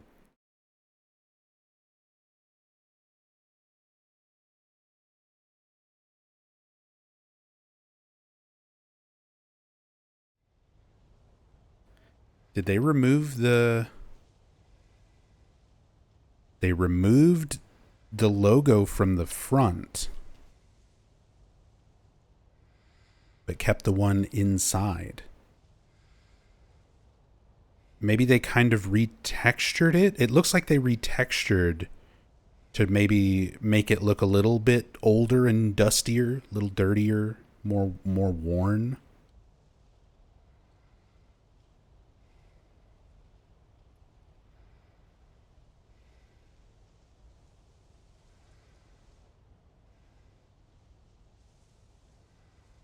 Congrats, your piano is famous in Silent Hill.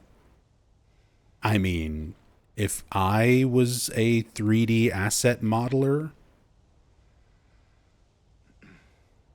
and some of my work showed up in my favorite game series, I'd be pretty happy about that. Hopefully they acquired it under license and they didn't just like steal an asset and stick it into the game.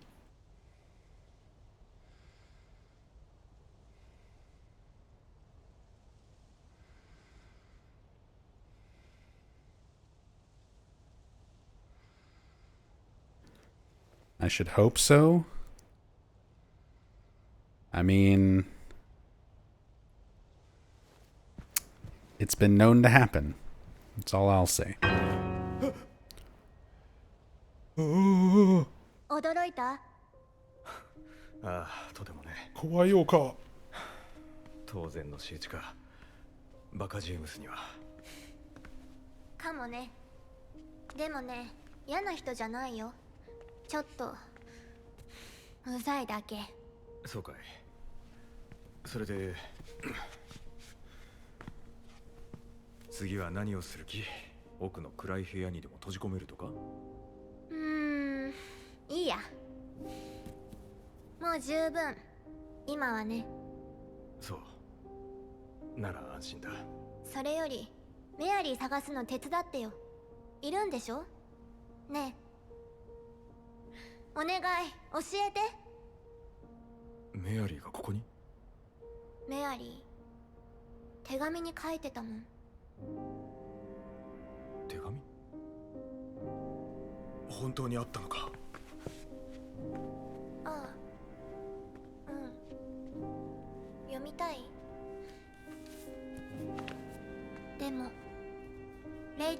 最初ね、レイチェル。看護師さんロッカーからこっそり取ってきたの。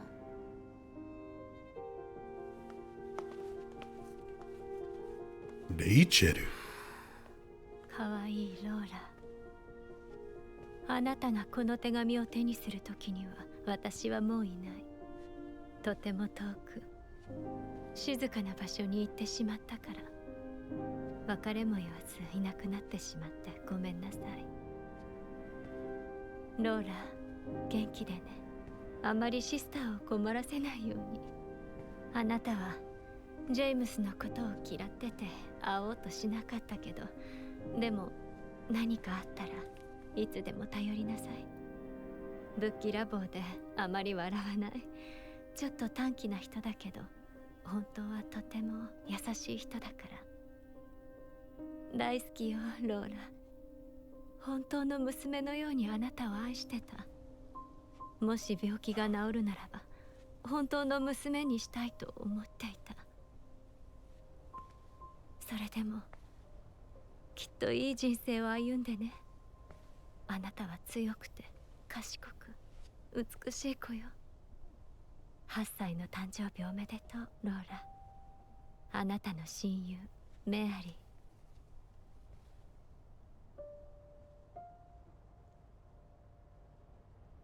ローラ、今は何歳だ？先週8歳になった。じゃあつまり3年前に死んだんじゃないってことか。メアリーはここにいるのか。ここが遠く静かな場所なのか。いつもサイレントヒルの話してた。写真も見せてくれたし、また来たいって言ってたもん。ジェームスの話もしてたよ、いつも。それに。なんだい？それに手紙がもう一通あるの。きっとジェームス宛てだよ。封筒に名前が書いてあった。読んだのか？ううん、読んではない。一度だけ読もうとした。ジェームスに渡したくなくて。でもメアリーはジェームスに読んでほしいだろうから私が取っておいたの、ここに。はい。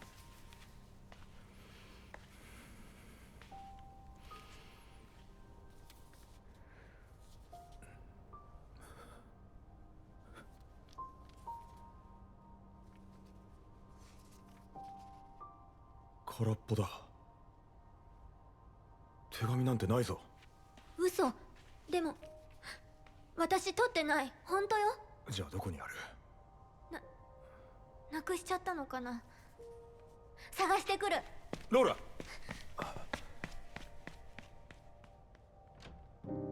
Stop running away. Does Mary really think Laura's gonna know what surly means, though? Laura's pretty smart. She's pretty smart for an 8-year-old. Whip out the letter you have from Mary? Yeah, wouldn't that have been an interesting moment? For James to be like, hey, I've also got a letter from Mary. Let me read yours and I'll let you read mine. Laura's like, you're not holding anything, James. Which reminds me, if you haven't checked your letter by this point in the game, after the Eddie fight, notice the description has changed. Mary's letter. There's nothing written on the stationery.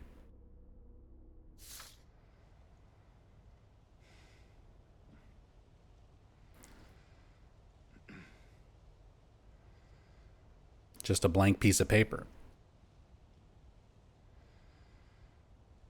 And I feel like this moment in the game, both in the remake and the original, is supposed to kind of remind you about this letter being in your inventory so that you will go check it and realize it's not the same. The writing is gone.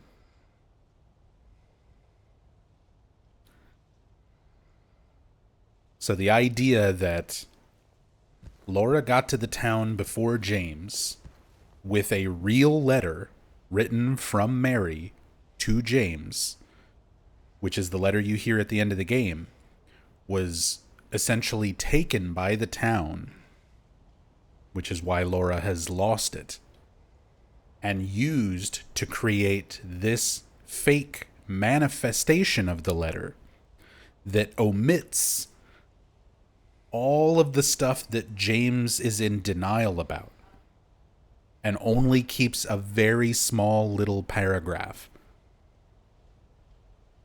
to sort of act as James's motivating factor to search for Mary while he's here and eventually come to terms with the truth. But this letter is not real, and the game takes it away little by little.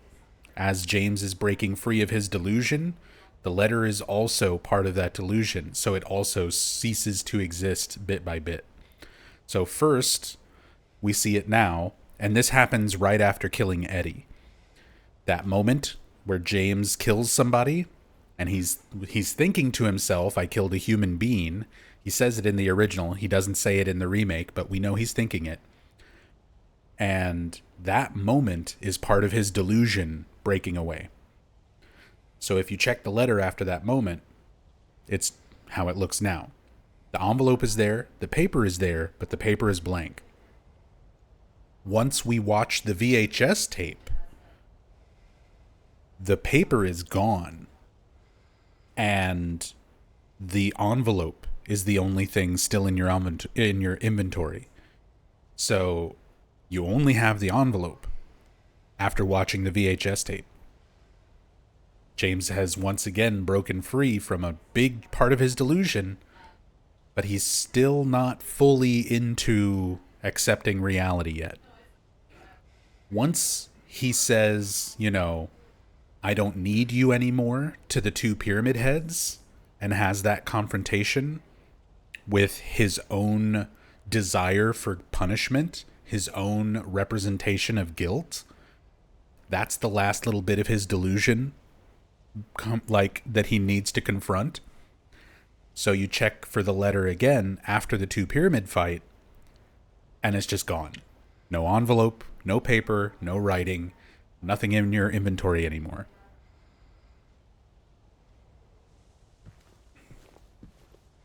Same exact way that it's handled in the OG, by the way. That's not like added or unique to the remake.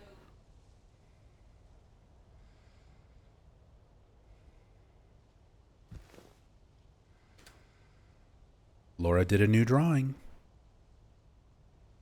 So now she's acting friendly towards James.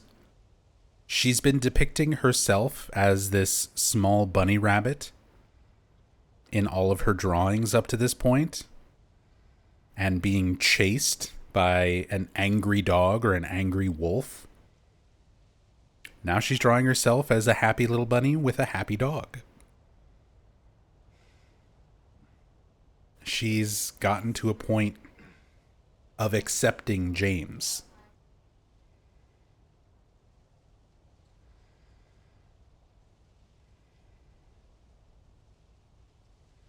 Makes him telling her the truth so much sadder? It really does. The fact that Laura finally has warmed up to James and is being friendly with him just for James to tell her the truth and absolutely crush her little heart.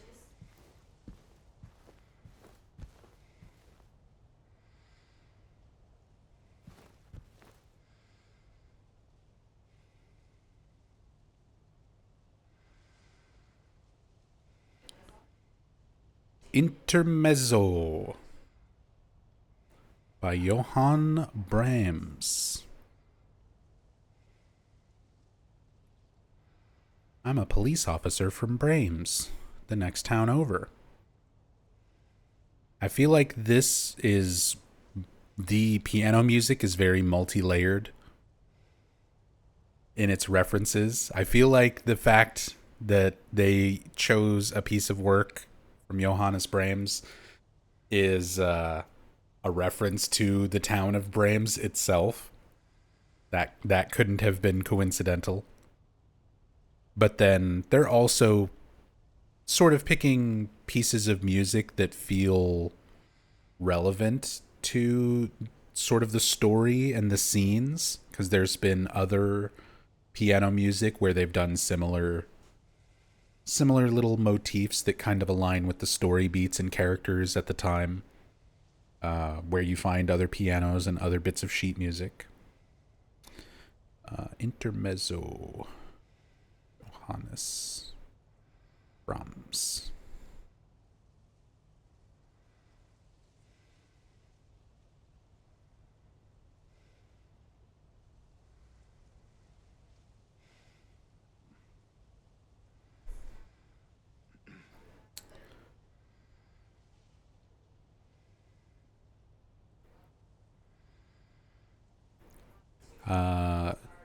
Here's a little excerpt of the reception of this particular piece from Johannes Brahms.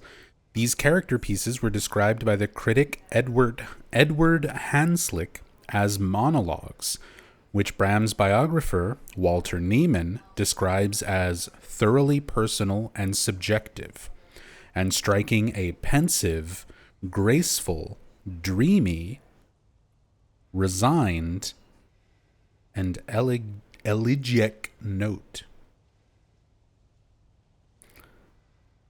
To Niemann, the middle section of the second intermezzo seems to portray a man as he stands with the bleak, gusty autumn wind eddying around him.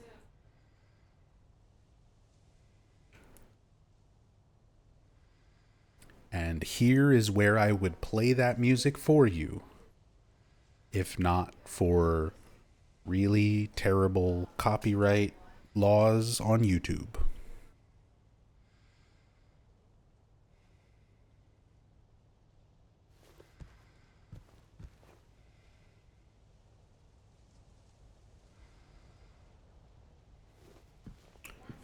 You can pull it up yourself in a second tab and listen to it while I look around at all these books. Hey!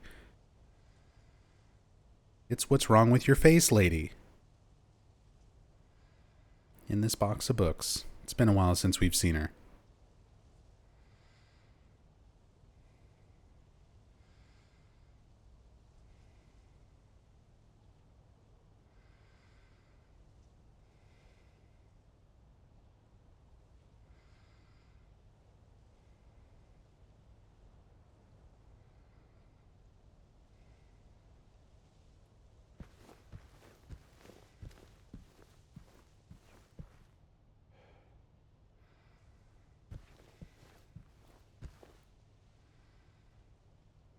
Can still see her being reluctant, but being open to maybe trying to understand what happened better.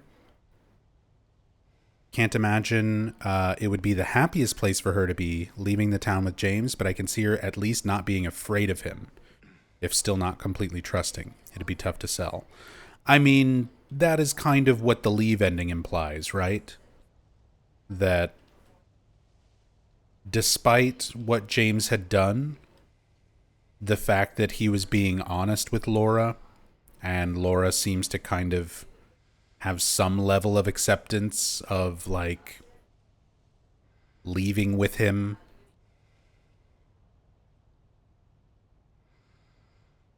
Then again, it could just be like, Laura needs to get out of the town. She's got to get back home. She got here with Eddie, and James killed Eddie. So James is kind of like her only ride out of town also.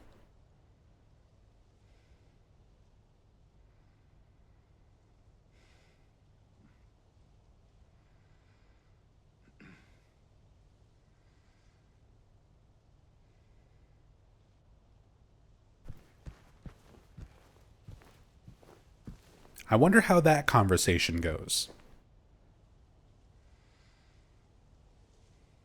If Laura's like, yeah, I got here with that gutless fatso in his van. Whatever happened to him? And James like, I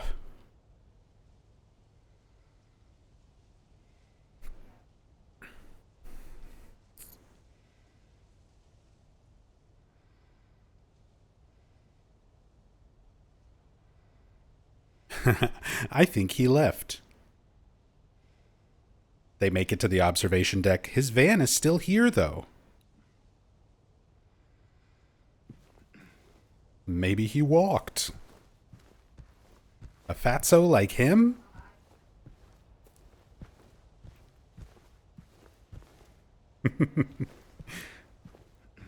He probably went back to the theater for some popcorn. Just get in the car, Laura. And don't look in the back seat.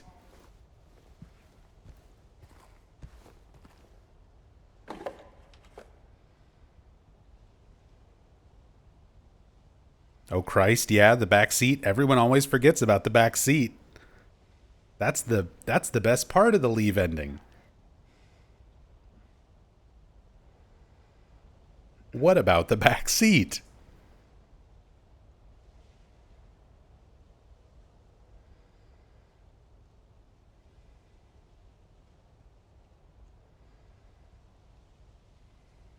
Oh, there's actually information about Gremory, the Duke of Demons. He is a Duke Strong and something in the form of a beautiful woman with something on a great camel. His something something something treasures. Hid something something something old. He something something something Gremory. Do something something hast. Du hast. Let.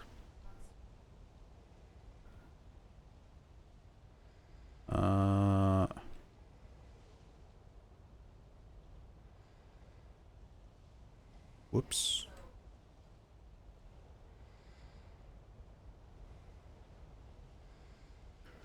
Gremory, Duchess of Wisdom and Love, I invoke your presence.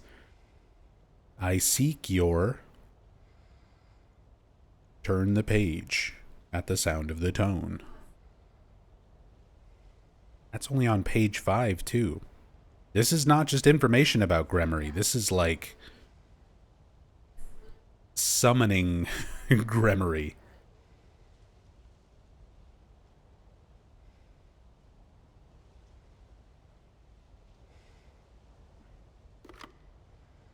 Can opener. Perfect for opening a tin can with light bulbs. No fancy finger, but look how dirty his hands are now.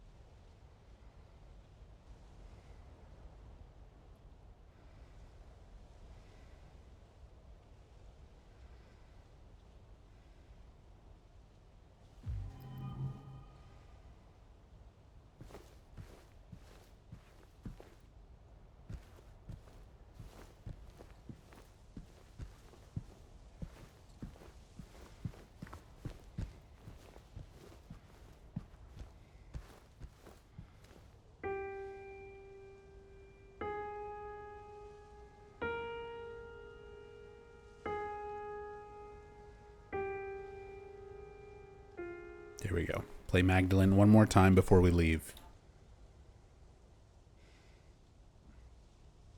Hey Kikyo, did I hit my next break at the best time for light bulbs? We just got the can opener.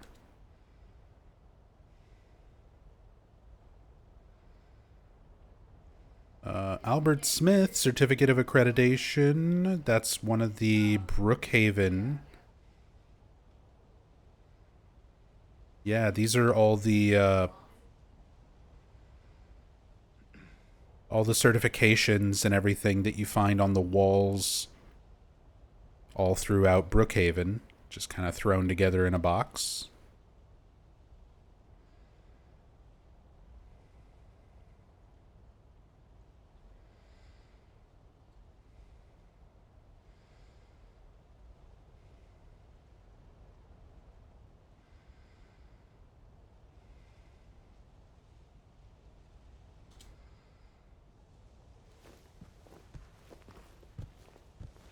Gremory. Just keep accidentally summoning some guy named Greg. Yeah, hi, what's up? What do you need?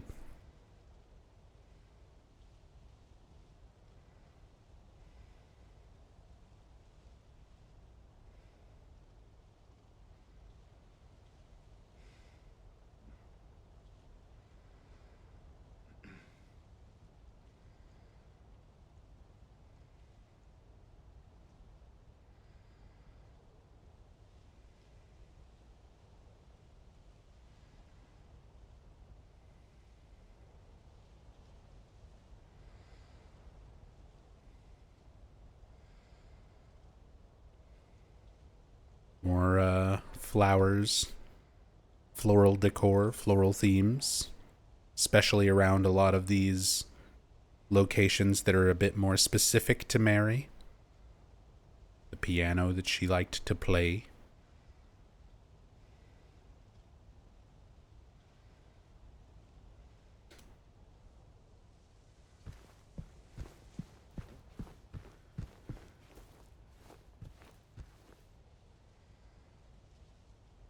The floral patterns.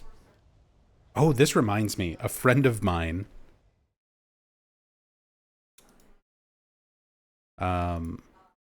let me pull this up.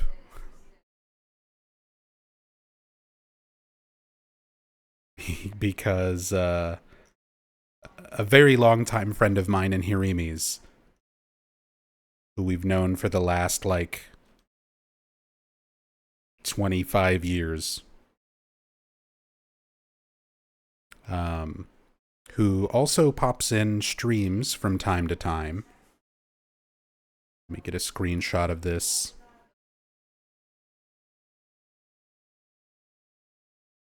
He just moved to a new place, and he's been buying furniture and stuff.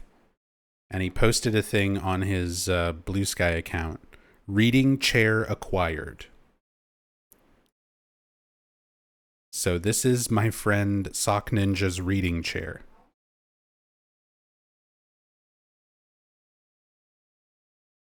And I'm like, that's gotta be a Silent Hill 2 remake asset. Look at this fucking thing. I feel like we've seen this exact chair. Your reading chair. But look at this thing. Look at the pattern on it. This is just how furniture of that era was. And yeah, the wicker backing. That is perfect Silent Hill 2 antique chair. It's that's his reading chair. I'm like, damn, good for you, man. Got that burnt down hotel aesthetic going on in your reading room. I respect it.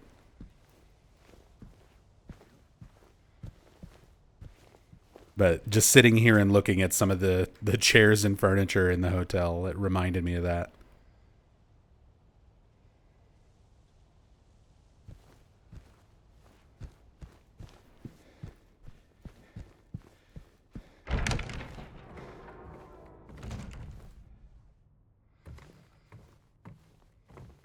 Nora! どこかにあるはず。時は止まれ。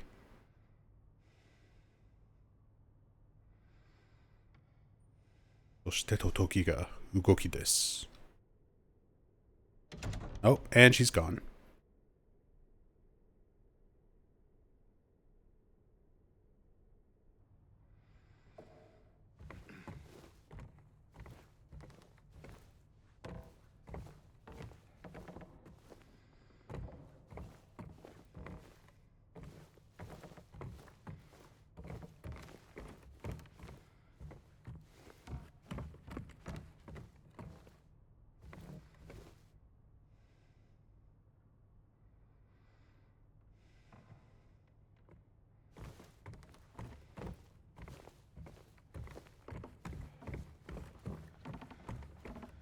All right, I really want to know exactly what trigger lets us start activating ending cutscenes. So for anybody who was not here for yesterday's stream for part 26, when we first got to the hotel, we were looking around in the kitchen in the Venus Tears bar to see if there was canned light bulbs. Didn't find any. And then I also started looking around. Somebody had asked, like, oh, can we just go straight to room 312? I was like, I don't see why not. So we teleported straight up to room 312. And it works. You can just be here.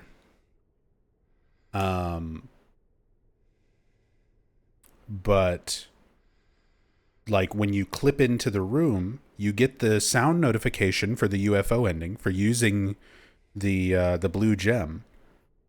But when you actually take it out to use it, it doesn't work.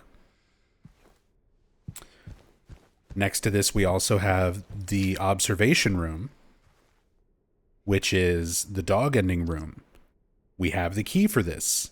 We can open it. We can look around this room, but Mira's not in there, and the dog ending cutscene doesn't trigger. So usually that means there is some other event that the game is looking for to have happened for those cutscenes to trigger, for you to get those endings. And I'm not sure what event the game is looking for specifically. So let's see if meeting Laura did the trick. I'm going to guess no. I'm guessing it's probably triggered by having the key to this door and opening up the third floor, or by solving the music box puzzle. I'm thinking it's one of those two. But sometimes it's tied to like arbitrary events. So it might be meeting Laura. It might be looking for that cutscene to have played for this ending to play. So let's see. There's our UFO ending audio cue.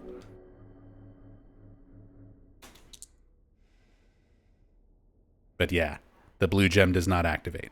This is the same thing that happened yesterday.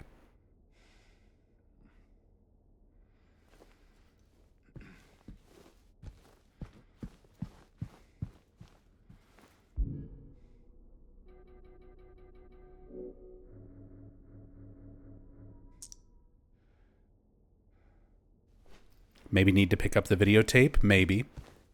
It could be tied to any number of events or several of events that the game is sort of checking to see if you're doing things in order. But yeah, for anybody who didn't see this, you can just use the dog key and walk right in. You don't get the dog ending. Mira's not here. But you can look around the control room.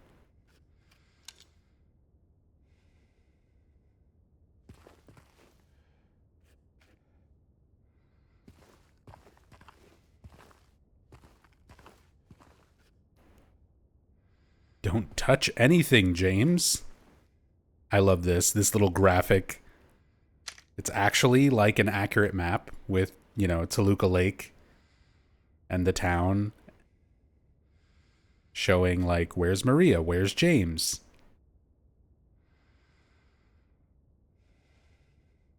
Notice how Maria is still listed as being like on the other side of the lake where we last saw her in the labyrinth. And James is over on this side of the lake now where the hotel is. But same graphic as in the OG, just with little cutouts of the OG models instead of the remake models like it is here.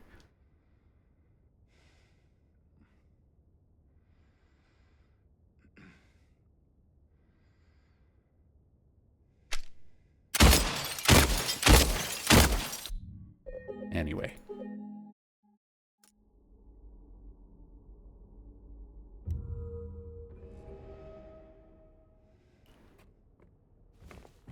So, interacting with Laura is not the trigger.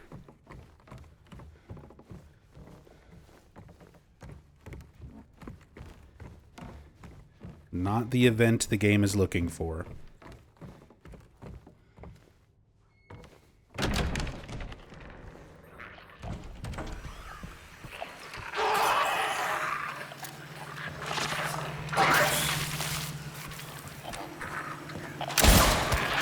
Silence.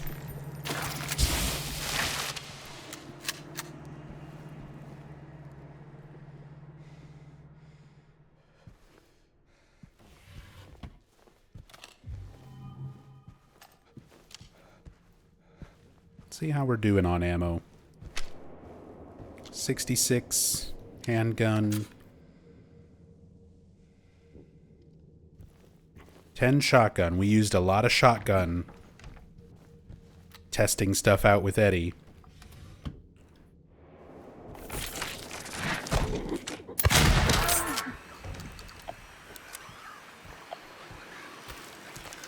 Oh, you're still alive?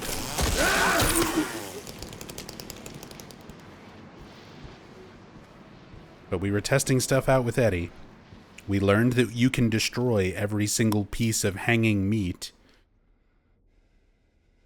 in that fight, which is pretty cool.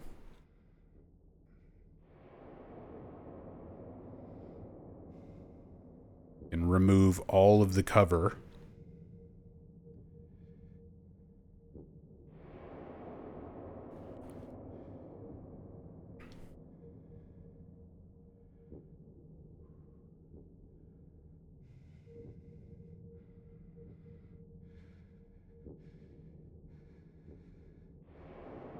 Also, Silent Hill movie reference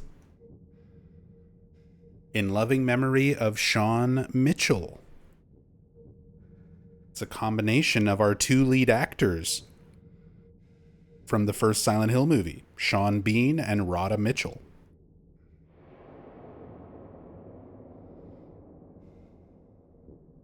The family regret to inform you of his passing. The funeral service will be held at St. Stella Church in South Vale, intersection of Nathan Avenue and Neely Street at 11 a.m. Following the service, we will hold a small reception at Sean's family home. They literally did a Sean Bean Dies reference. But they also included Rhoda Mitchell, who doesn't really die, I guess. Her soul stays behind in the other world. Those movies aren't great in the plot resolution standpoint. I like the first movie. I don't like it as an accurate adaptation, because it's not. Not even remotely. But they at least tried to replicate some sets and camera shots. And it's sort of schlock, but it's entertaining schlock. at least for me.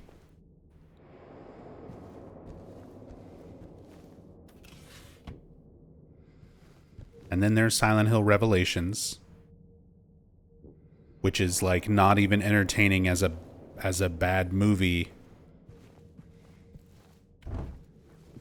Like Rachel and I watch a lot of bad movies just for fun. We just watched a bad movie last night for fun after we finished working and streaming and everything. But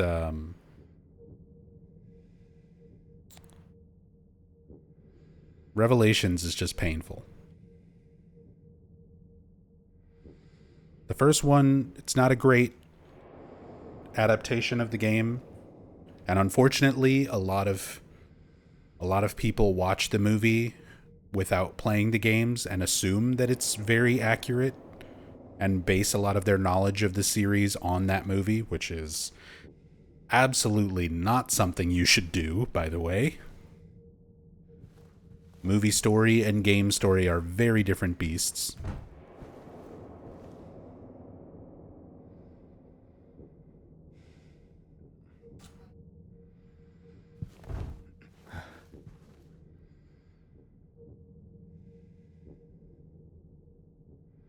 Do you never... This one never open? I'm surprised they have it rendered at all. So I don't think you ever go in this bathroom. There's most of these bathrooms...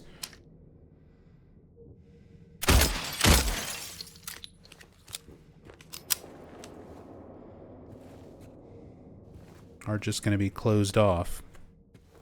Huh.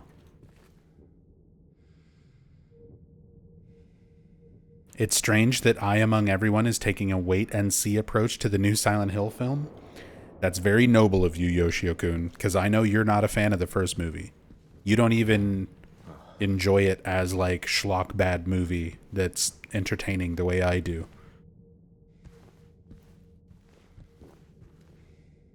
So I'm glad you're giving Return to Silent Hill the benefit of the doubt as far as, like, let's wait and see.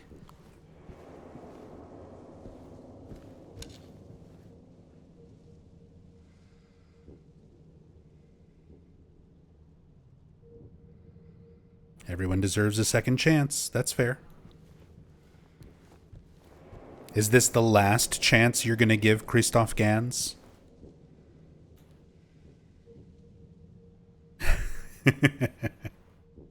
But it's his last one. There you go.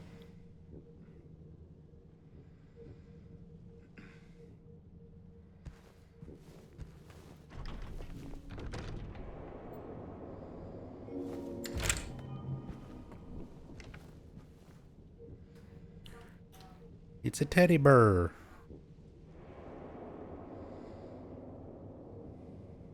Missing an eye. A little sheriff badge. Missing an arm. With a nutrition drink. A nutritional supplement.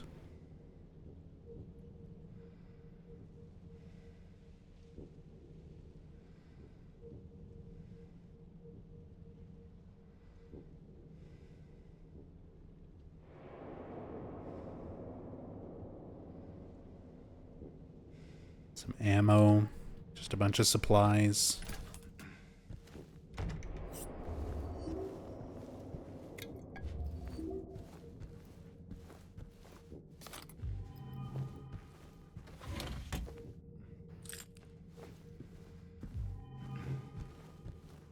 I wonder if Christoph Gans will get a chance to make the other movie that he wanted to make. Because he actually mentioned making a new Silent Hill movie like a couple years before Return to Silent Hill was announced. I think that was like 2019 or 2020. Because, you know, Return to Silent Hill, all of that was announced during the transmission in 2022. And I want to say 2019 or 2020, Gans had said the two movies that he really wanted to make were another Silent Hill movie and a Fatal Frame movie.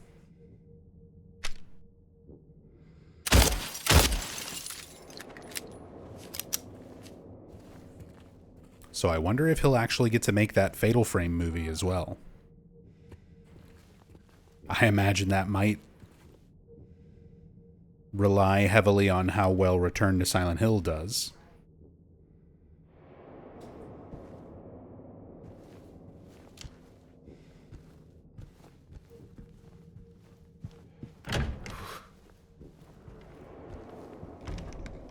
Temporal Fry asks, how much do you think it would have cost in modern dollars to stay at this kind of hotel? Assuming it was still operating at not abandoned levels of condition. Was it a nice hotel or kind of meh? I mean, it's the nicest hotel in Silent Hill, which is like a well-known tourist destination.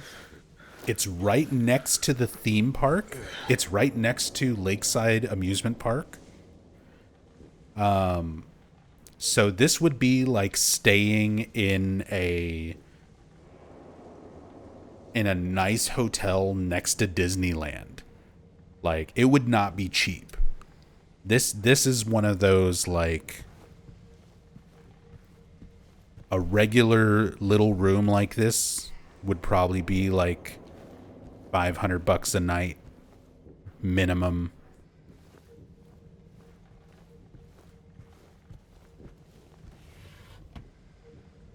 Cause like, where else are you gonna stay as a tourist? You're gonna go stay at Jack's? You're gonna go stay at Jack's Inn? Have you seen that place? Not to mention, it's on the complete opposite side of the lake if you want to go to the amusement park and kind of the more touristy parts of town.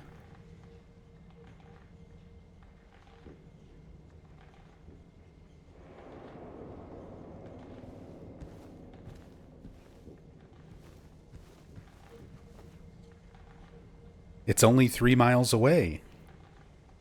How does Vincent put it in Silent Hill 3?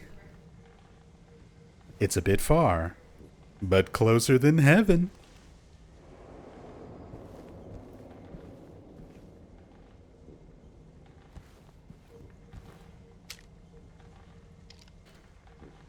What's the place in Origins again? Riverside Motel.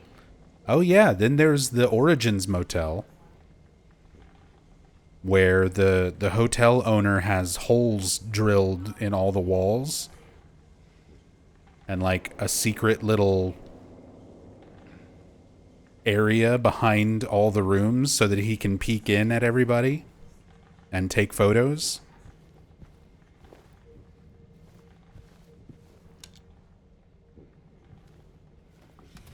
But they've got a pool that's shaped like a heart.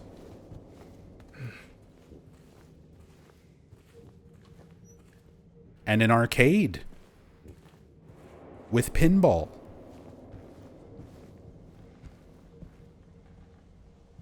Fun for the whole family.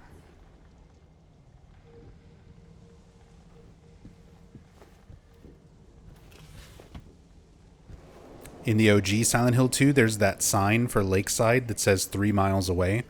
I'm sure it's in the remake too, but I always think of the OG. Yeah, it's in the remake. It's recreated. The advertisement with the horses for Lakeside Amusement Park, which is not accurate if you look at the map. I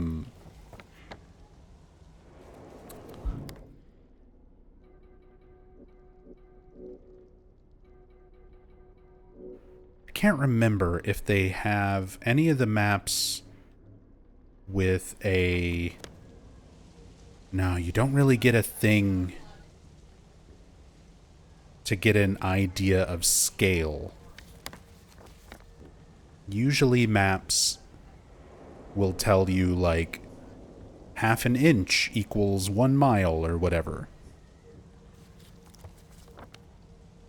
You don't get that. There's the big map I posted to the Discord with scale. I mean, fans have made sort of approximations in terms of scale, but Toluca Lake is big. And for Nathan Avenue to go all the way around the west end, like the west side of Toluca Lake, to get back to where Lakeview is and where Lakeside Amusement Park is, it seems a lot more than like 3 miles.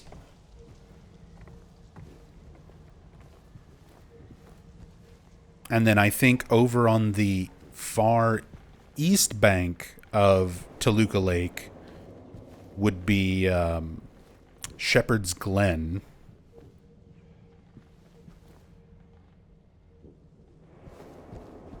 Which is where Silent Hill Homecoming takes place.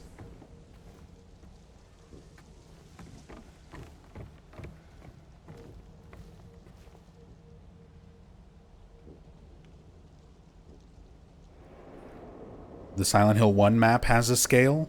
I think they go off the Silent Hill 1 old Silent Hill map. The problem is that Silent Hill 1 just functionally is not to scale.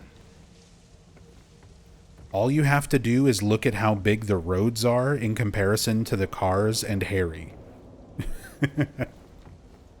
Everything is exaggerated to be balanced for the sake of gameplay rather than realistic proportions.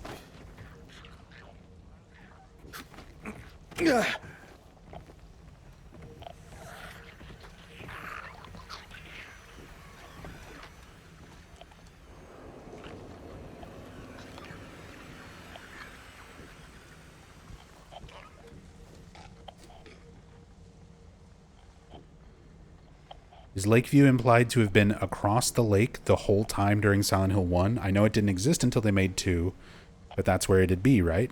No, you're on the same side of the lake as Lakeview. Lakeview is supposed to be just slightly down the road a little bit from Lakeside Amusement Park. So when you make that run as Harry... well, I guess you don't really make that run. You get there through the sewers. So if you would have been able to go across the streets and not been in the other world, theoretically you would go past the Lakeview Hotel on your way to Lakeside Amusement Park.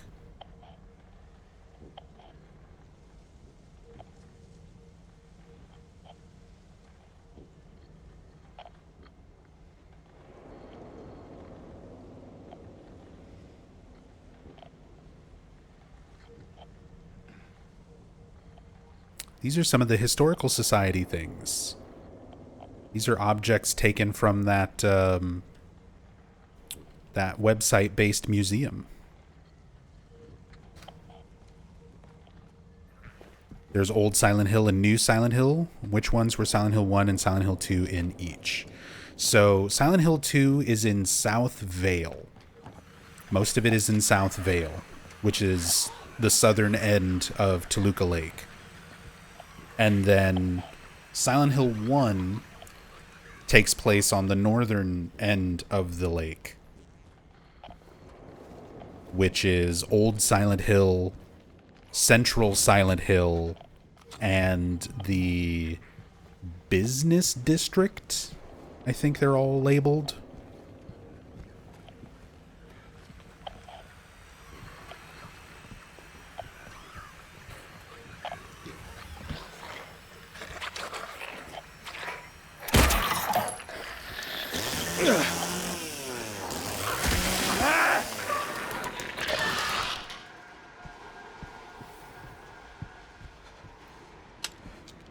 Can't believe I didn't know this till now. I thought Lakeview was just kind of alone on that side of the lake.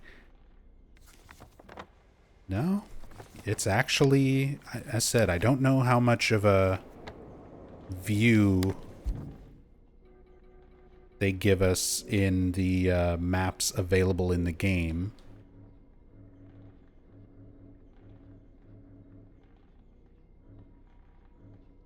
Yeah, we only get to see East and West South Vale.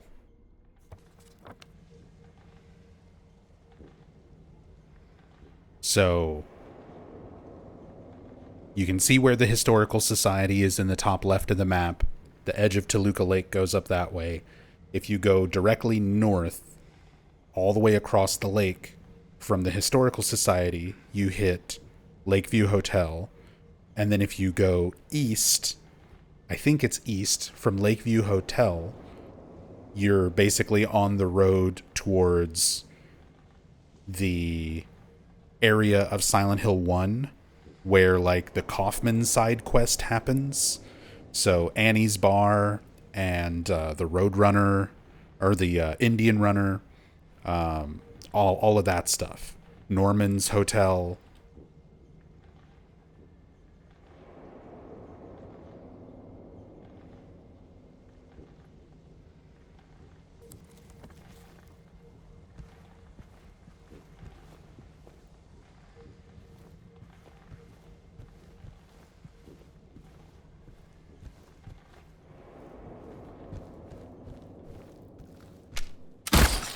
Right in the butt.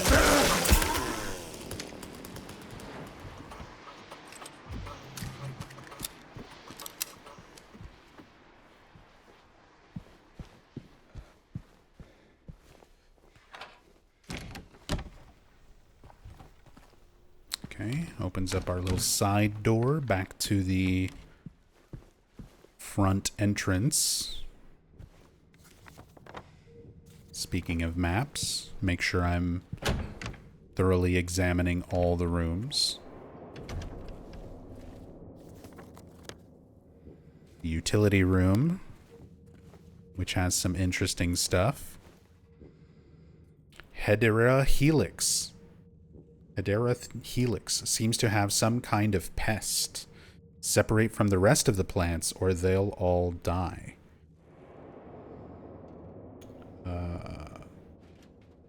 So, Hedera Helix,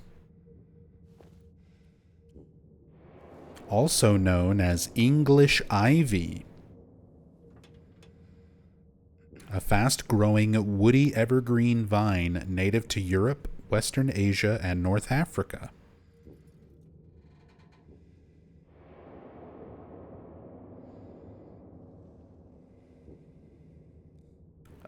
The leaf of this plant has several active ingredients with medicinal uses. Used for the treatment of cough and respiratory problems. Thank you, Wikipedia.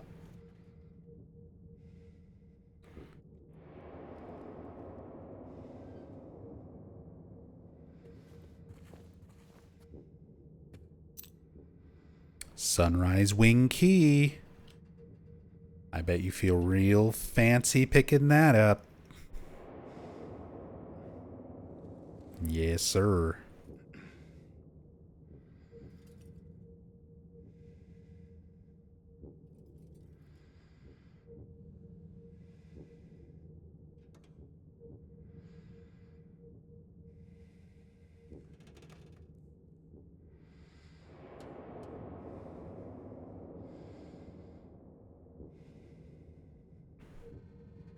There we go. Good shot of that.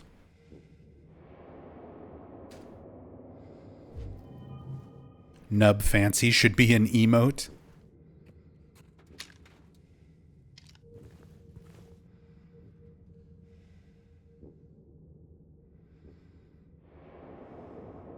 I'll just do a really... just a screenshot of James' fancy finger.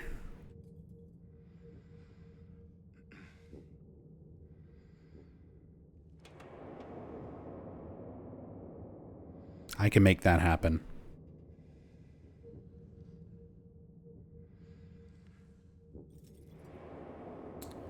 I can make that happen. I'm not very good at drawing my own emotes. Usually I'll commission artists to make emotes and stuff for me. But I can Photoshop. I can definitely take a screenshot and isolate it from the background, make it transparent, and have a James fancy finger emote for fancy occasions.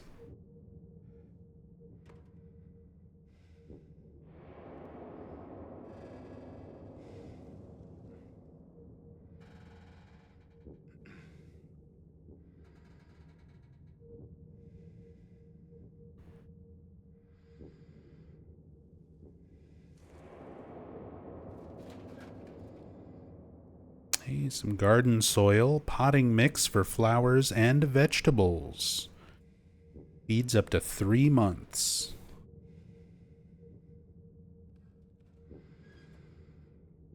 Made from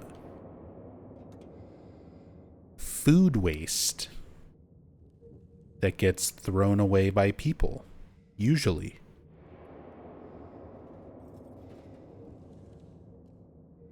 Whenever you throw away old food, that gets sorted out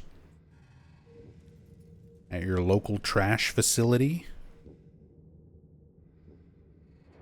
and gets processed into potting soil.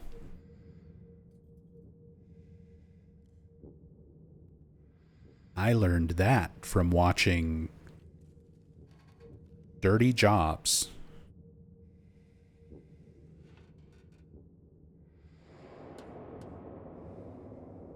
Hop Top, 2 kilograms.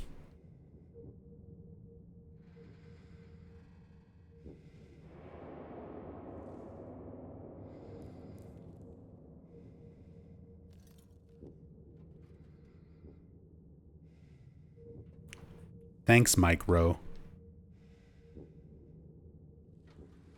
I love that show.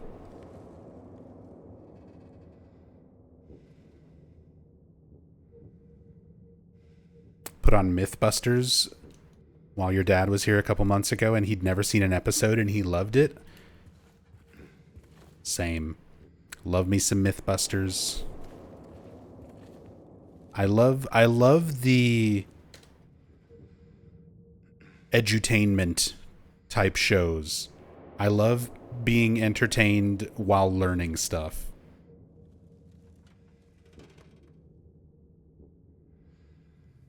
And Discovery had some really great stuff back in the day. Probably not so much these days. I honestly don't know, but Mythbusters was great.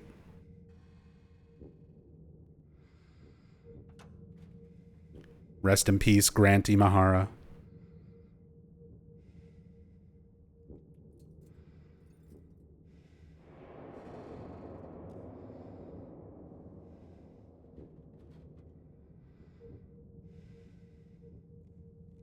Mike Rowe's Dirty Jobs.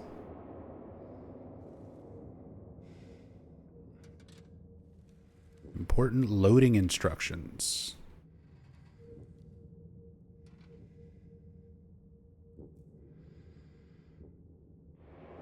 And Adam Savage actually still is very active on like YouTube, where he does all sorts of stuff.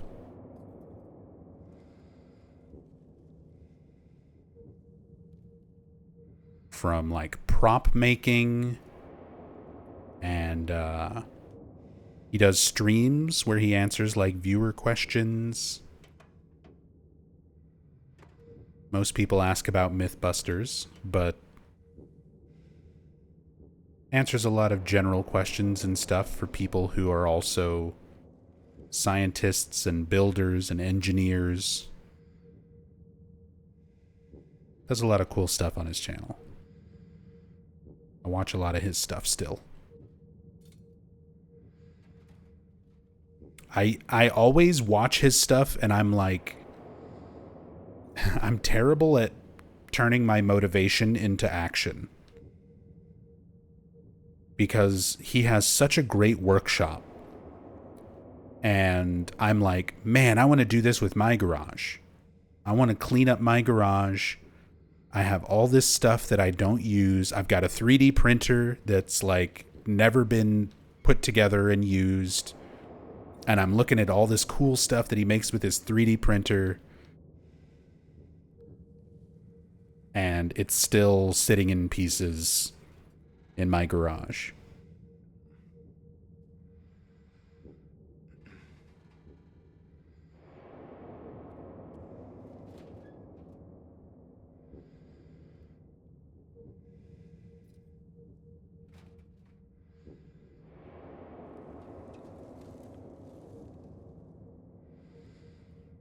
3D printer, yeah. Rachel got us like an entry level, like it's a cheaper 3D printer. It's not anything fancy or amazing, but we got like an entry level 3D printer mainly because we play a lot of Dungeons and Dragons. And we were like, it would be fun to print out our own miniatures and little models and things for maps. And it's sitting in pieces in my garage. I never put it together.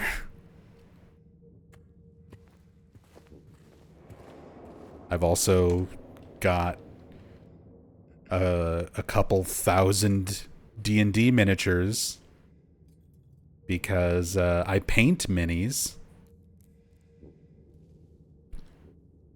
And I've painted about 20. And I still have like thousands of unpainted miniatures where I'm like, yeah, I'll get around to this. I'll do like 1 or 2 a day.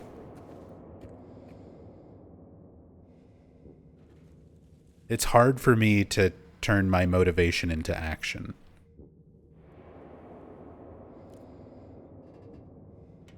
Narrator, he was lying. Yep.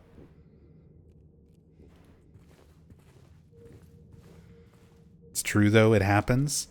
I mean, to be fair, I've been so preoccupied with my health for such a long time now that it's kind of been most of my life. It's one of the reasons I'm glad I'm at a point where I can stream regularly again, because this is something that I love doing, and I missed feeling well enough to do this. So I've felt much better lately in terms of health, and I've felt much better lately in terms of my mental health being able to stream again. Because it is something I've been doing for such a long time now. Since 2011. It's become a very big part of my life. And it's something I very much love doing.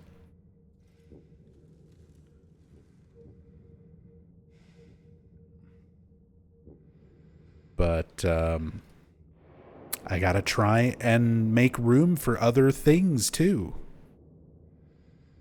I gotta try to play Dungeons and Dragons more and paint some miniatures and put together my 3D printer. Put together my pizza oven. I used to work in a pizza place. I can make delicious pizzas from scratch, not like Papa John's or Domino's and that kind of shit where everything comes in a bag. I used to work at a little local place in Austin, Texas, where we made everything in-house, made all of our own dough. And, I had to do everything. I was an assistant manager there, so I was learning how to make everything from scratch. And Rachel's parents, for Christmas one year, got us a pizza oven sitting in a box in our garage. Haven't put it together. Haven't made any pizzas. I really should.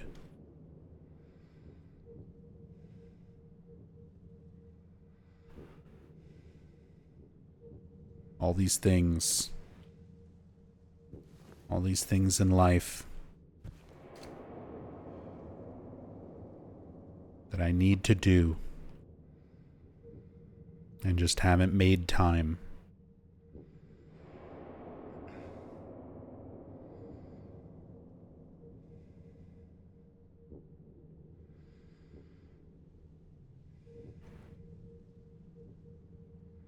Been inspecting the map. Is Shepherd's Glen really that close to the town? That's kind of rad to me. Yeah.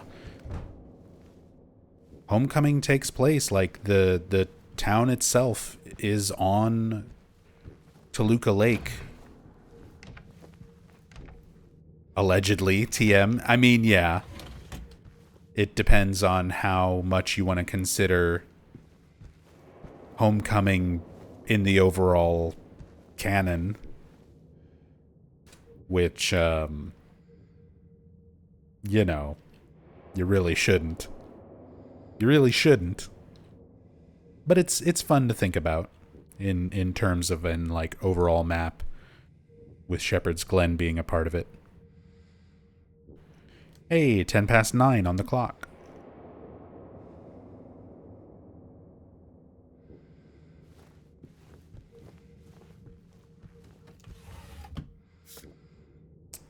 Aftermath.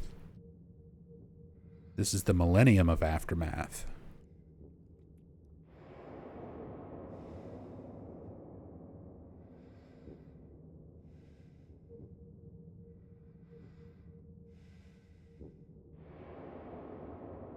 Four broken pieces of glass, fourth letter in the sequence, spelling out you've been here for 2 decades. Pillow in the corner. Booze everywhere.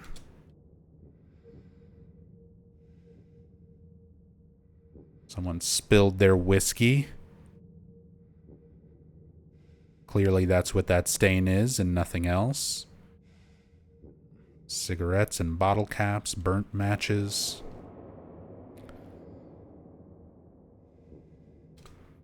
Rough night.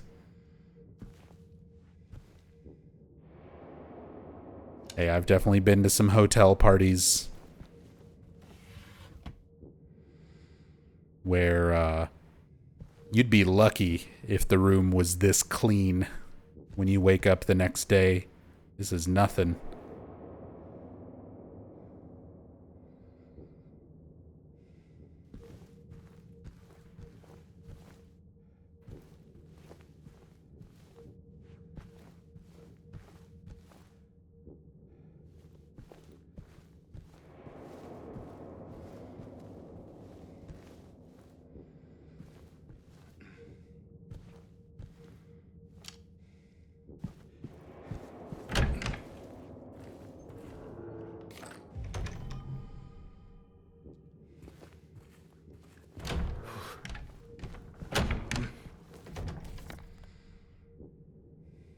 Okay, we need 107.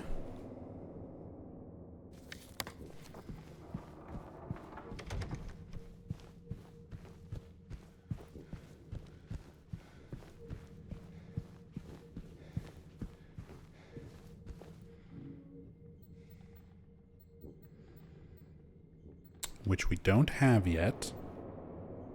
We gotta go sunrise and can opener.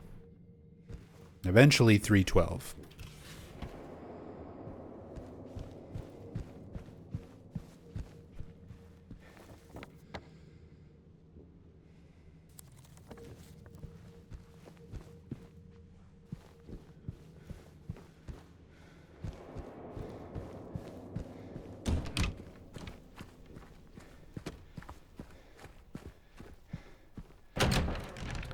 Can,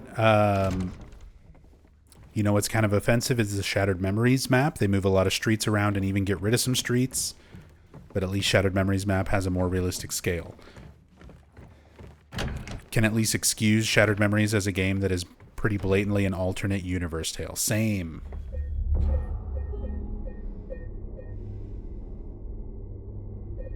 It's all It's in the title of the game. Cheryl's... Well, sorry for the Shattered Memories spoilers. Cover your ears if you don't want Shattered Memories spoilers.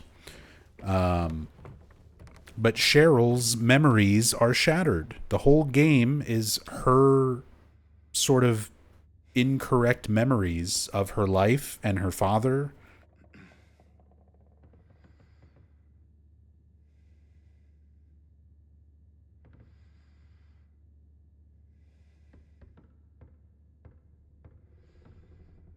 So maybe she's just misremembering Silent Hill. She hasn't really been there since she was a little girl. At some point, her and Dahlia would have moved away.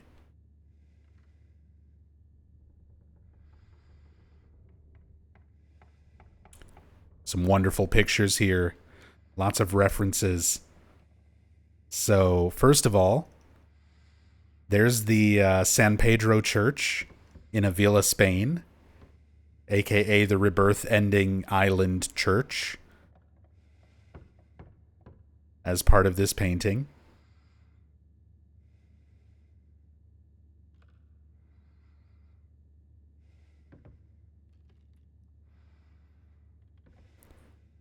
And the Olsen house.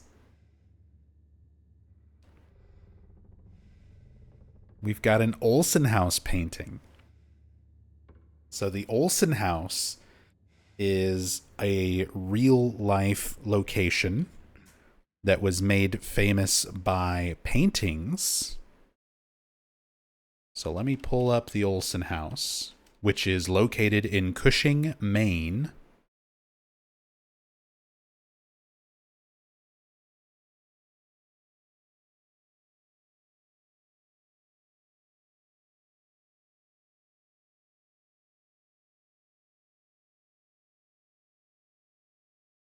So there's the real life Olsen house, right?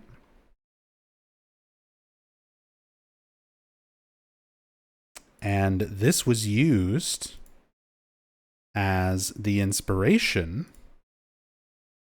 for the Gillespie house in Silent Hill 1. Which you see from the intro movie of Silent Hill 1 and in some promotional artwork and stuff like that. So there's the Gillespie house in Silent Hill 1, modeled directly after the Olsen house.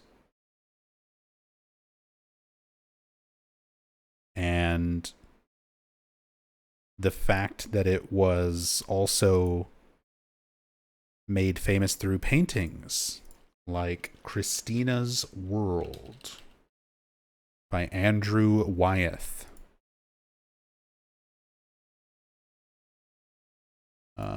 Let me see if I can find an image of it that isn't super tiny.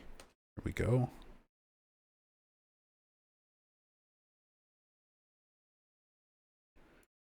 So here's Christina's World by Andrew Wyeth, 1948, with the Olsen house there in the background. I've actually been pulling a lot of this up as part of my Silent Hill 1 iceberg video that I'm working on.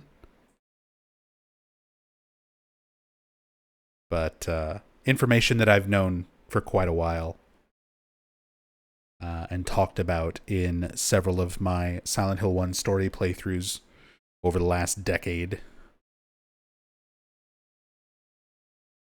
Ashley Olsen? Yep, that's her.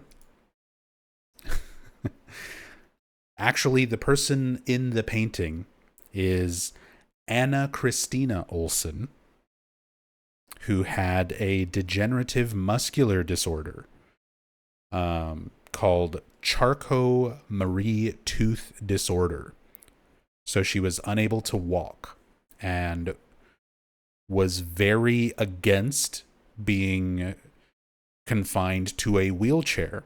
So she would crawl all over the family's property at the Olsen house. So Andrew Wyeth did this painting of Anna Olsen crawling around in the fields on the property surrounding the Olsen house.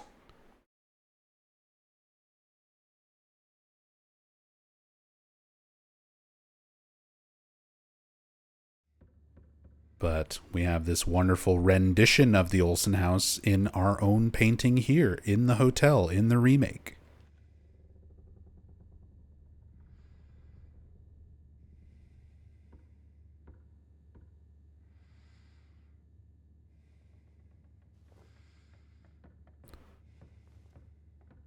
There's a creepy house that looks like that, and any given Sunday you could see a woman crawling around. That's scary, and I love it. I mean, back in the 1940s, you could. The house is still there. It's still there. It's a historical landmark, so you can go to Cushing, Maine, and visit the actual Olsen house.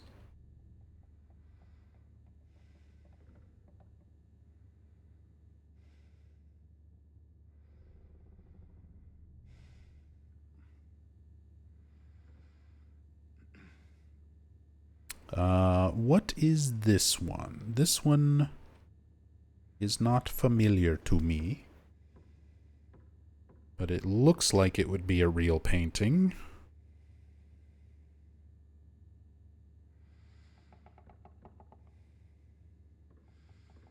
Do a little reverse image searching.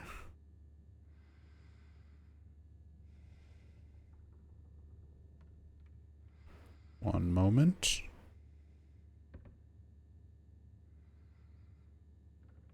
Minecraft castle.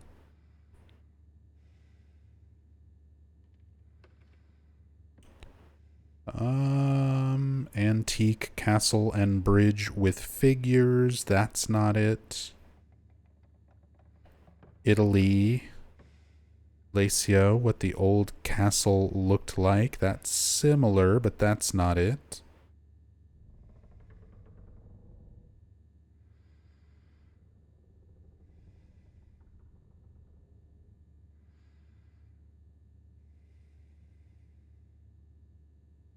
Seeing a lot of similar castles and artwork,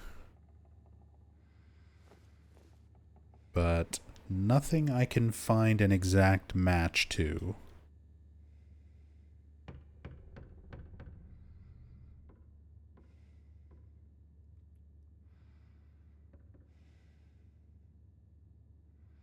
Some mountains, landscapes.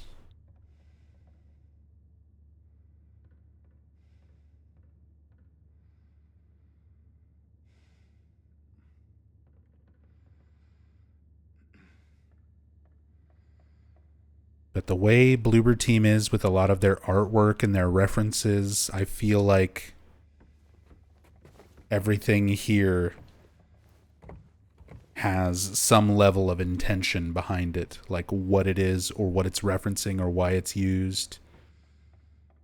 Nice little hillside with a house there.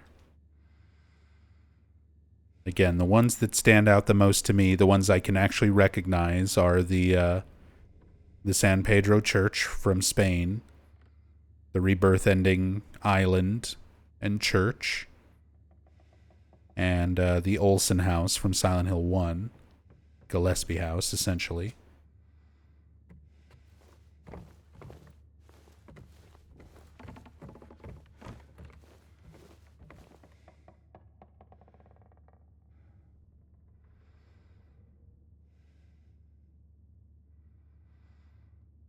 Something very dark and creepy and probably painted by Francisco Goya.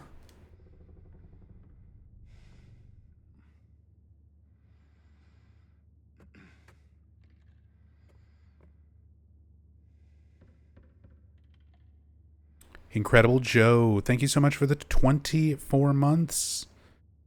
Thank you so much, Joe. You really are incredible. Thank you, thank you. Really appreciate 2 whole years of support. That is amazing. Thank you very, very much. Creepy ass fucking hotel stairs. These stairs. These stairs right here. Hold on. Let me line it up again for anybody who didn't see the comparison image that I shared yesterday. Just chillin'. Thank you for the 83 months. That is a lot of love and support. Thank you so, so much. Hotel looks great. Paintings are nice. Thank you, Just Chillin', for the 83 months.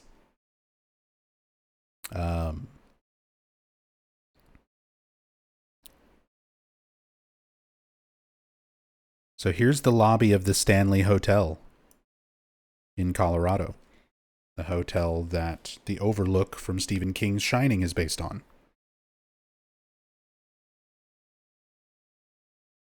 Look at the front desk. Look at the stairs.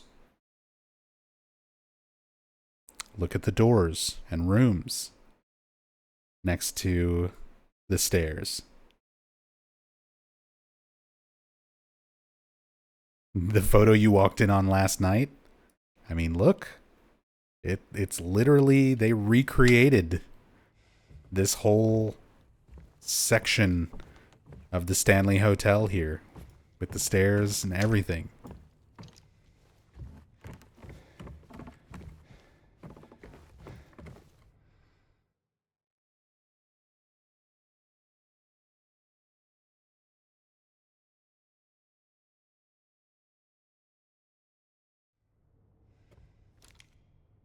Yeah, it's almost 1-to-1. Like they changed a little bit around, a little bit of the architecture and everything, but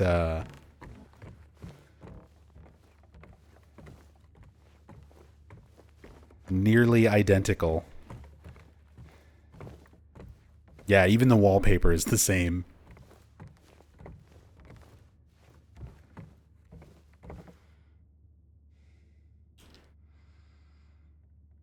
Sunset Wing. Time to go see the nurse.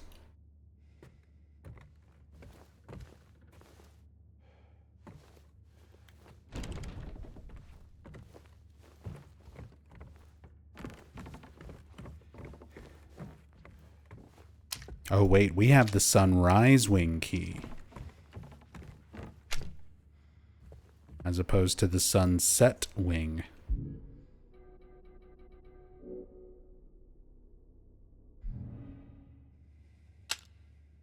Should make your logos a little more discernible, Lakeview.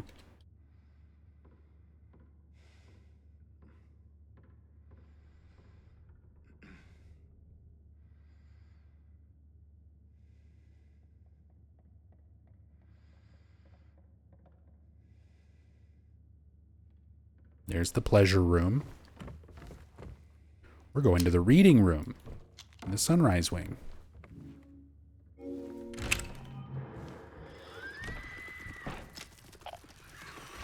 Hey, we get the shrieking mannequin. Very similar introduction as in the prison.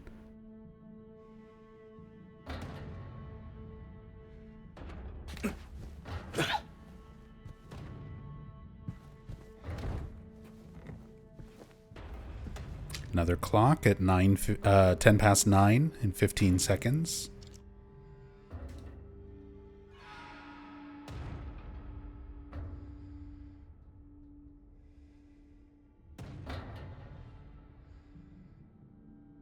Books.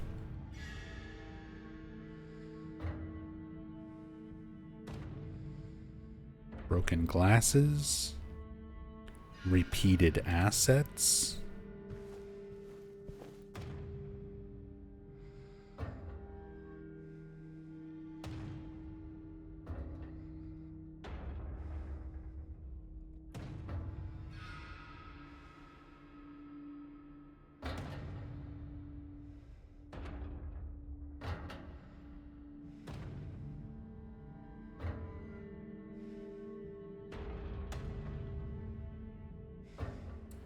Hell yeah, the zebra stripe coat. Another Claudia coat as well.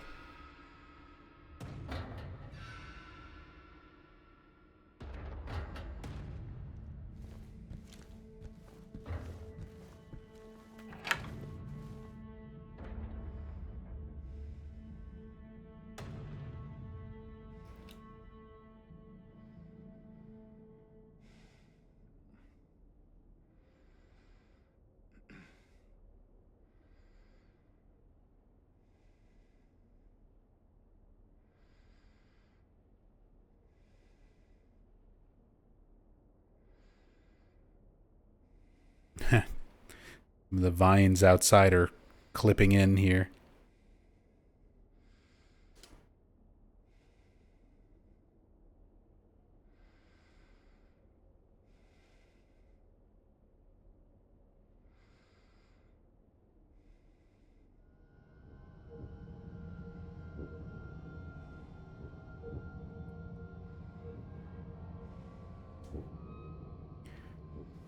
No cans. No bulbs.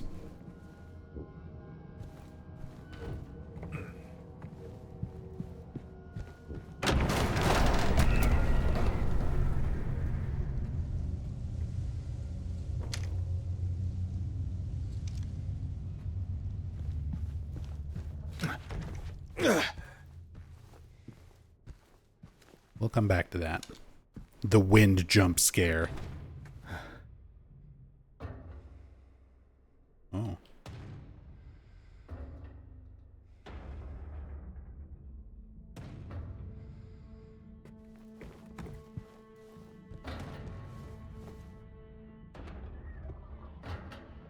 Pretty effective startle since the hotel is so peaceful for the most part. I like that. It's definitely one of the better setup kind of jump scare moments. Like, they did a decent job, not just cramming a bunch of jump scares. Like, for the most part, it's ones that were in the original game, like the prison bathroom jump scare and stuff like that. But yeah, the quiet sort of venturing through the hotel up to this point and then getting the sudden wind jump scare like that. Nothing sinister happened either. It was just wind. There is a mannequin in the room, but they don't just have it like jump out and attack you immediately either.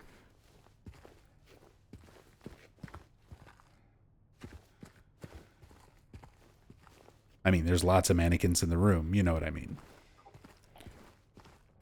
Mannequin enemy.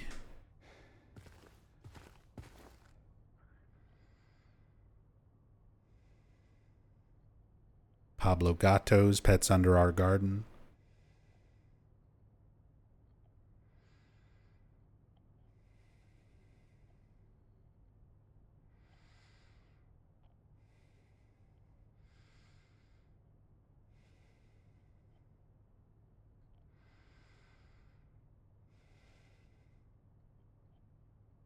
Pet Cemetery.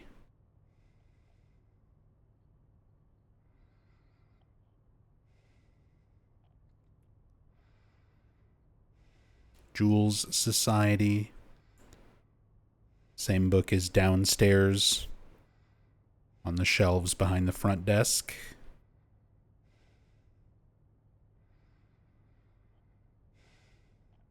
Well, here's a light bulb.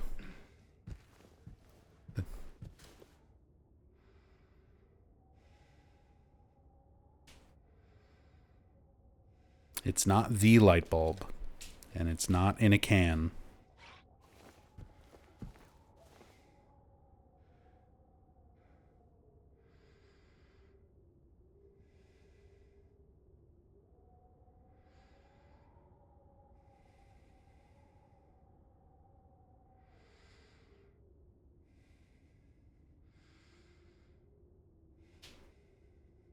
The employee elevator key rendered inside the briefcase already.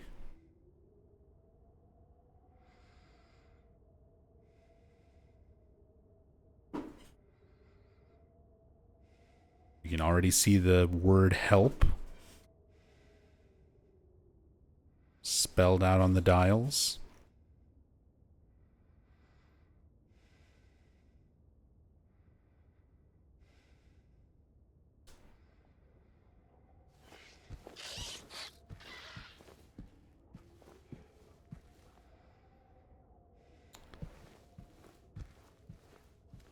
Photos that we are not going to pick up just yet. Another clock with 10 past 9. Hey, creepy sounds. Yeah. That would be the mannequin crawling around on the walls out here. Or is it you? Is it lying figure? I think that's the mannequin, though.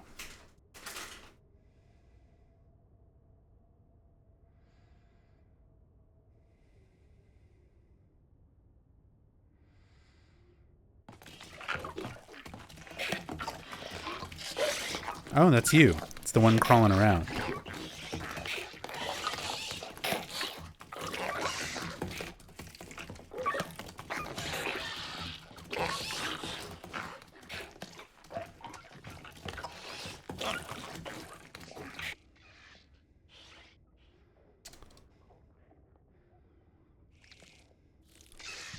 But somebody earlier suggested that maybe the canned light bulbs were in this room because it's, you know, a light bulb puzzle.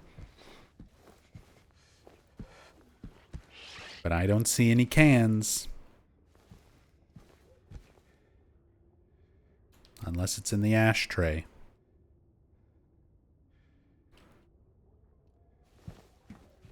So it's not in this room either.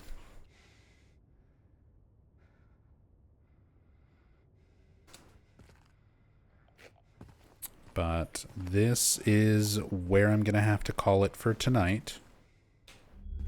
And we'll pick this back up tomorrow evening and continue our search for the canned light bulbs.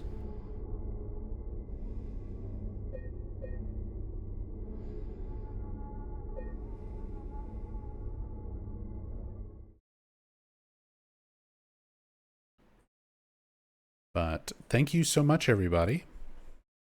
I appreciate everyone coming by, hanging out, spending your time here as always. Seriously means a lot to me.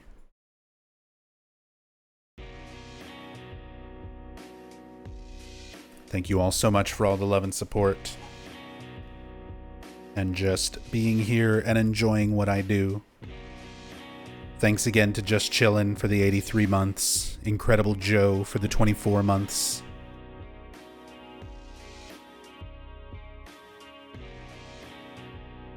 Thank you guys so much. But I am tired. As said, I didn't get much sleep last night. I had a lot of errands and things I had to run today, and it left me kind of exhausted. So hopefully tonight I can get some better sleep. Tomorrow I don't have to do any going outside into this damn heat. Yeah, I gotta rest up for them bulbs. Prepare my body. Prepare my mind. But yeah, thank you guys so much for being here. I really, really appreciate all the love and support as always. I'll probably be back tomorrow for the usual. I'll be on around 3 or 4 p.m. Eastern. Playing something. I kind of hit my point of not wanting to play Dead by Daylight when I was playing DBD earlier today. I took my break away from it. I came back to it. I had fun for the last 3 weeks or so playing it again. And I've started getting into the, like, this is frustrating sort of mindset when I was playing today. Had a lot of teammates literally just standing there AFK, like not doing anything, which makes trying to play very unfun. And I was like, oh yeah. Now I remember. This game can be not so fun to play sometimes. So, not sure if I'll be doing DBD tomorrow. Might do something different. Might do some Phasmophobia. Maybe something entirely out of the horror realm. Maybe I'll play some fighting games. Maybe I'll play some Valheim. Who's ready to watch me spend 4 hours building a mansion and chopping down trees in a Viking survival simulator? Or we'll just play pinball some more. Who knows? Who knows? We'll see what I'm feeling tomorrow. But that'll be around 3, 4 p.m. Eastern. And then 9 p.m. Eastern, I'll be back to Silent Hill 2 Remake. And we will continue the cam hack, the hunt for canned light bulbs. As always, let me share some links for anybody who's here and hasn't already immediately clicked away. If you're not already subscribed on the YouTube channels, there's the main channel. We're getting close to 9,000 subscribers. So if you're not subscribed already, it helps me out immensely if you do.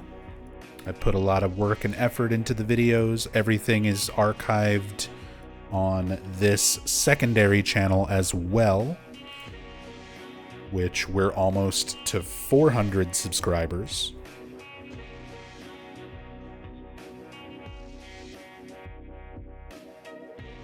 But helps me out immensely. Doesn't cost you anything. If you want all the raw, unedited stream content, it's all archived on that secondary archives channel. And all my edited videos, stuff that I put a little bit more effort into, as well as all of I've got Silent Hill stuff on both channels. Story playthroughs and my main edited videos like the iceberg and all that sort of stuff will be on the main channel. And then the secondary channel has got some of my old marathons from over the years, and story playthroughs and casual playthroughs and speed runs of all the Silent Hill games. So, helps me out a lot. And then, of course, our Discord community. For anybody who's not already there. We've also got our Discord. There's a link. Anyone is welcome to join. You don't have to be a subscriber or anything like that. If you would like to have some notifications when I'm going live, what I'm doing, updates on my health, and just kind of hang out, chat, talk Silent Hill, talk anything really. We've got channels for sharing Silent Hill info and fan theories, but we've also got channels for sharing pictures of your pets and talking about other video games and stuff in general, and trading card games and everything.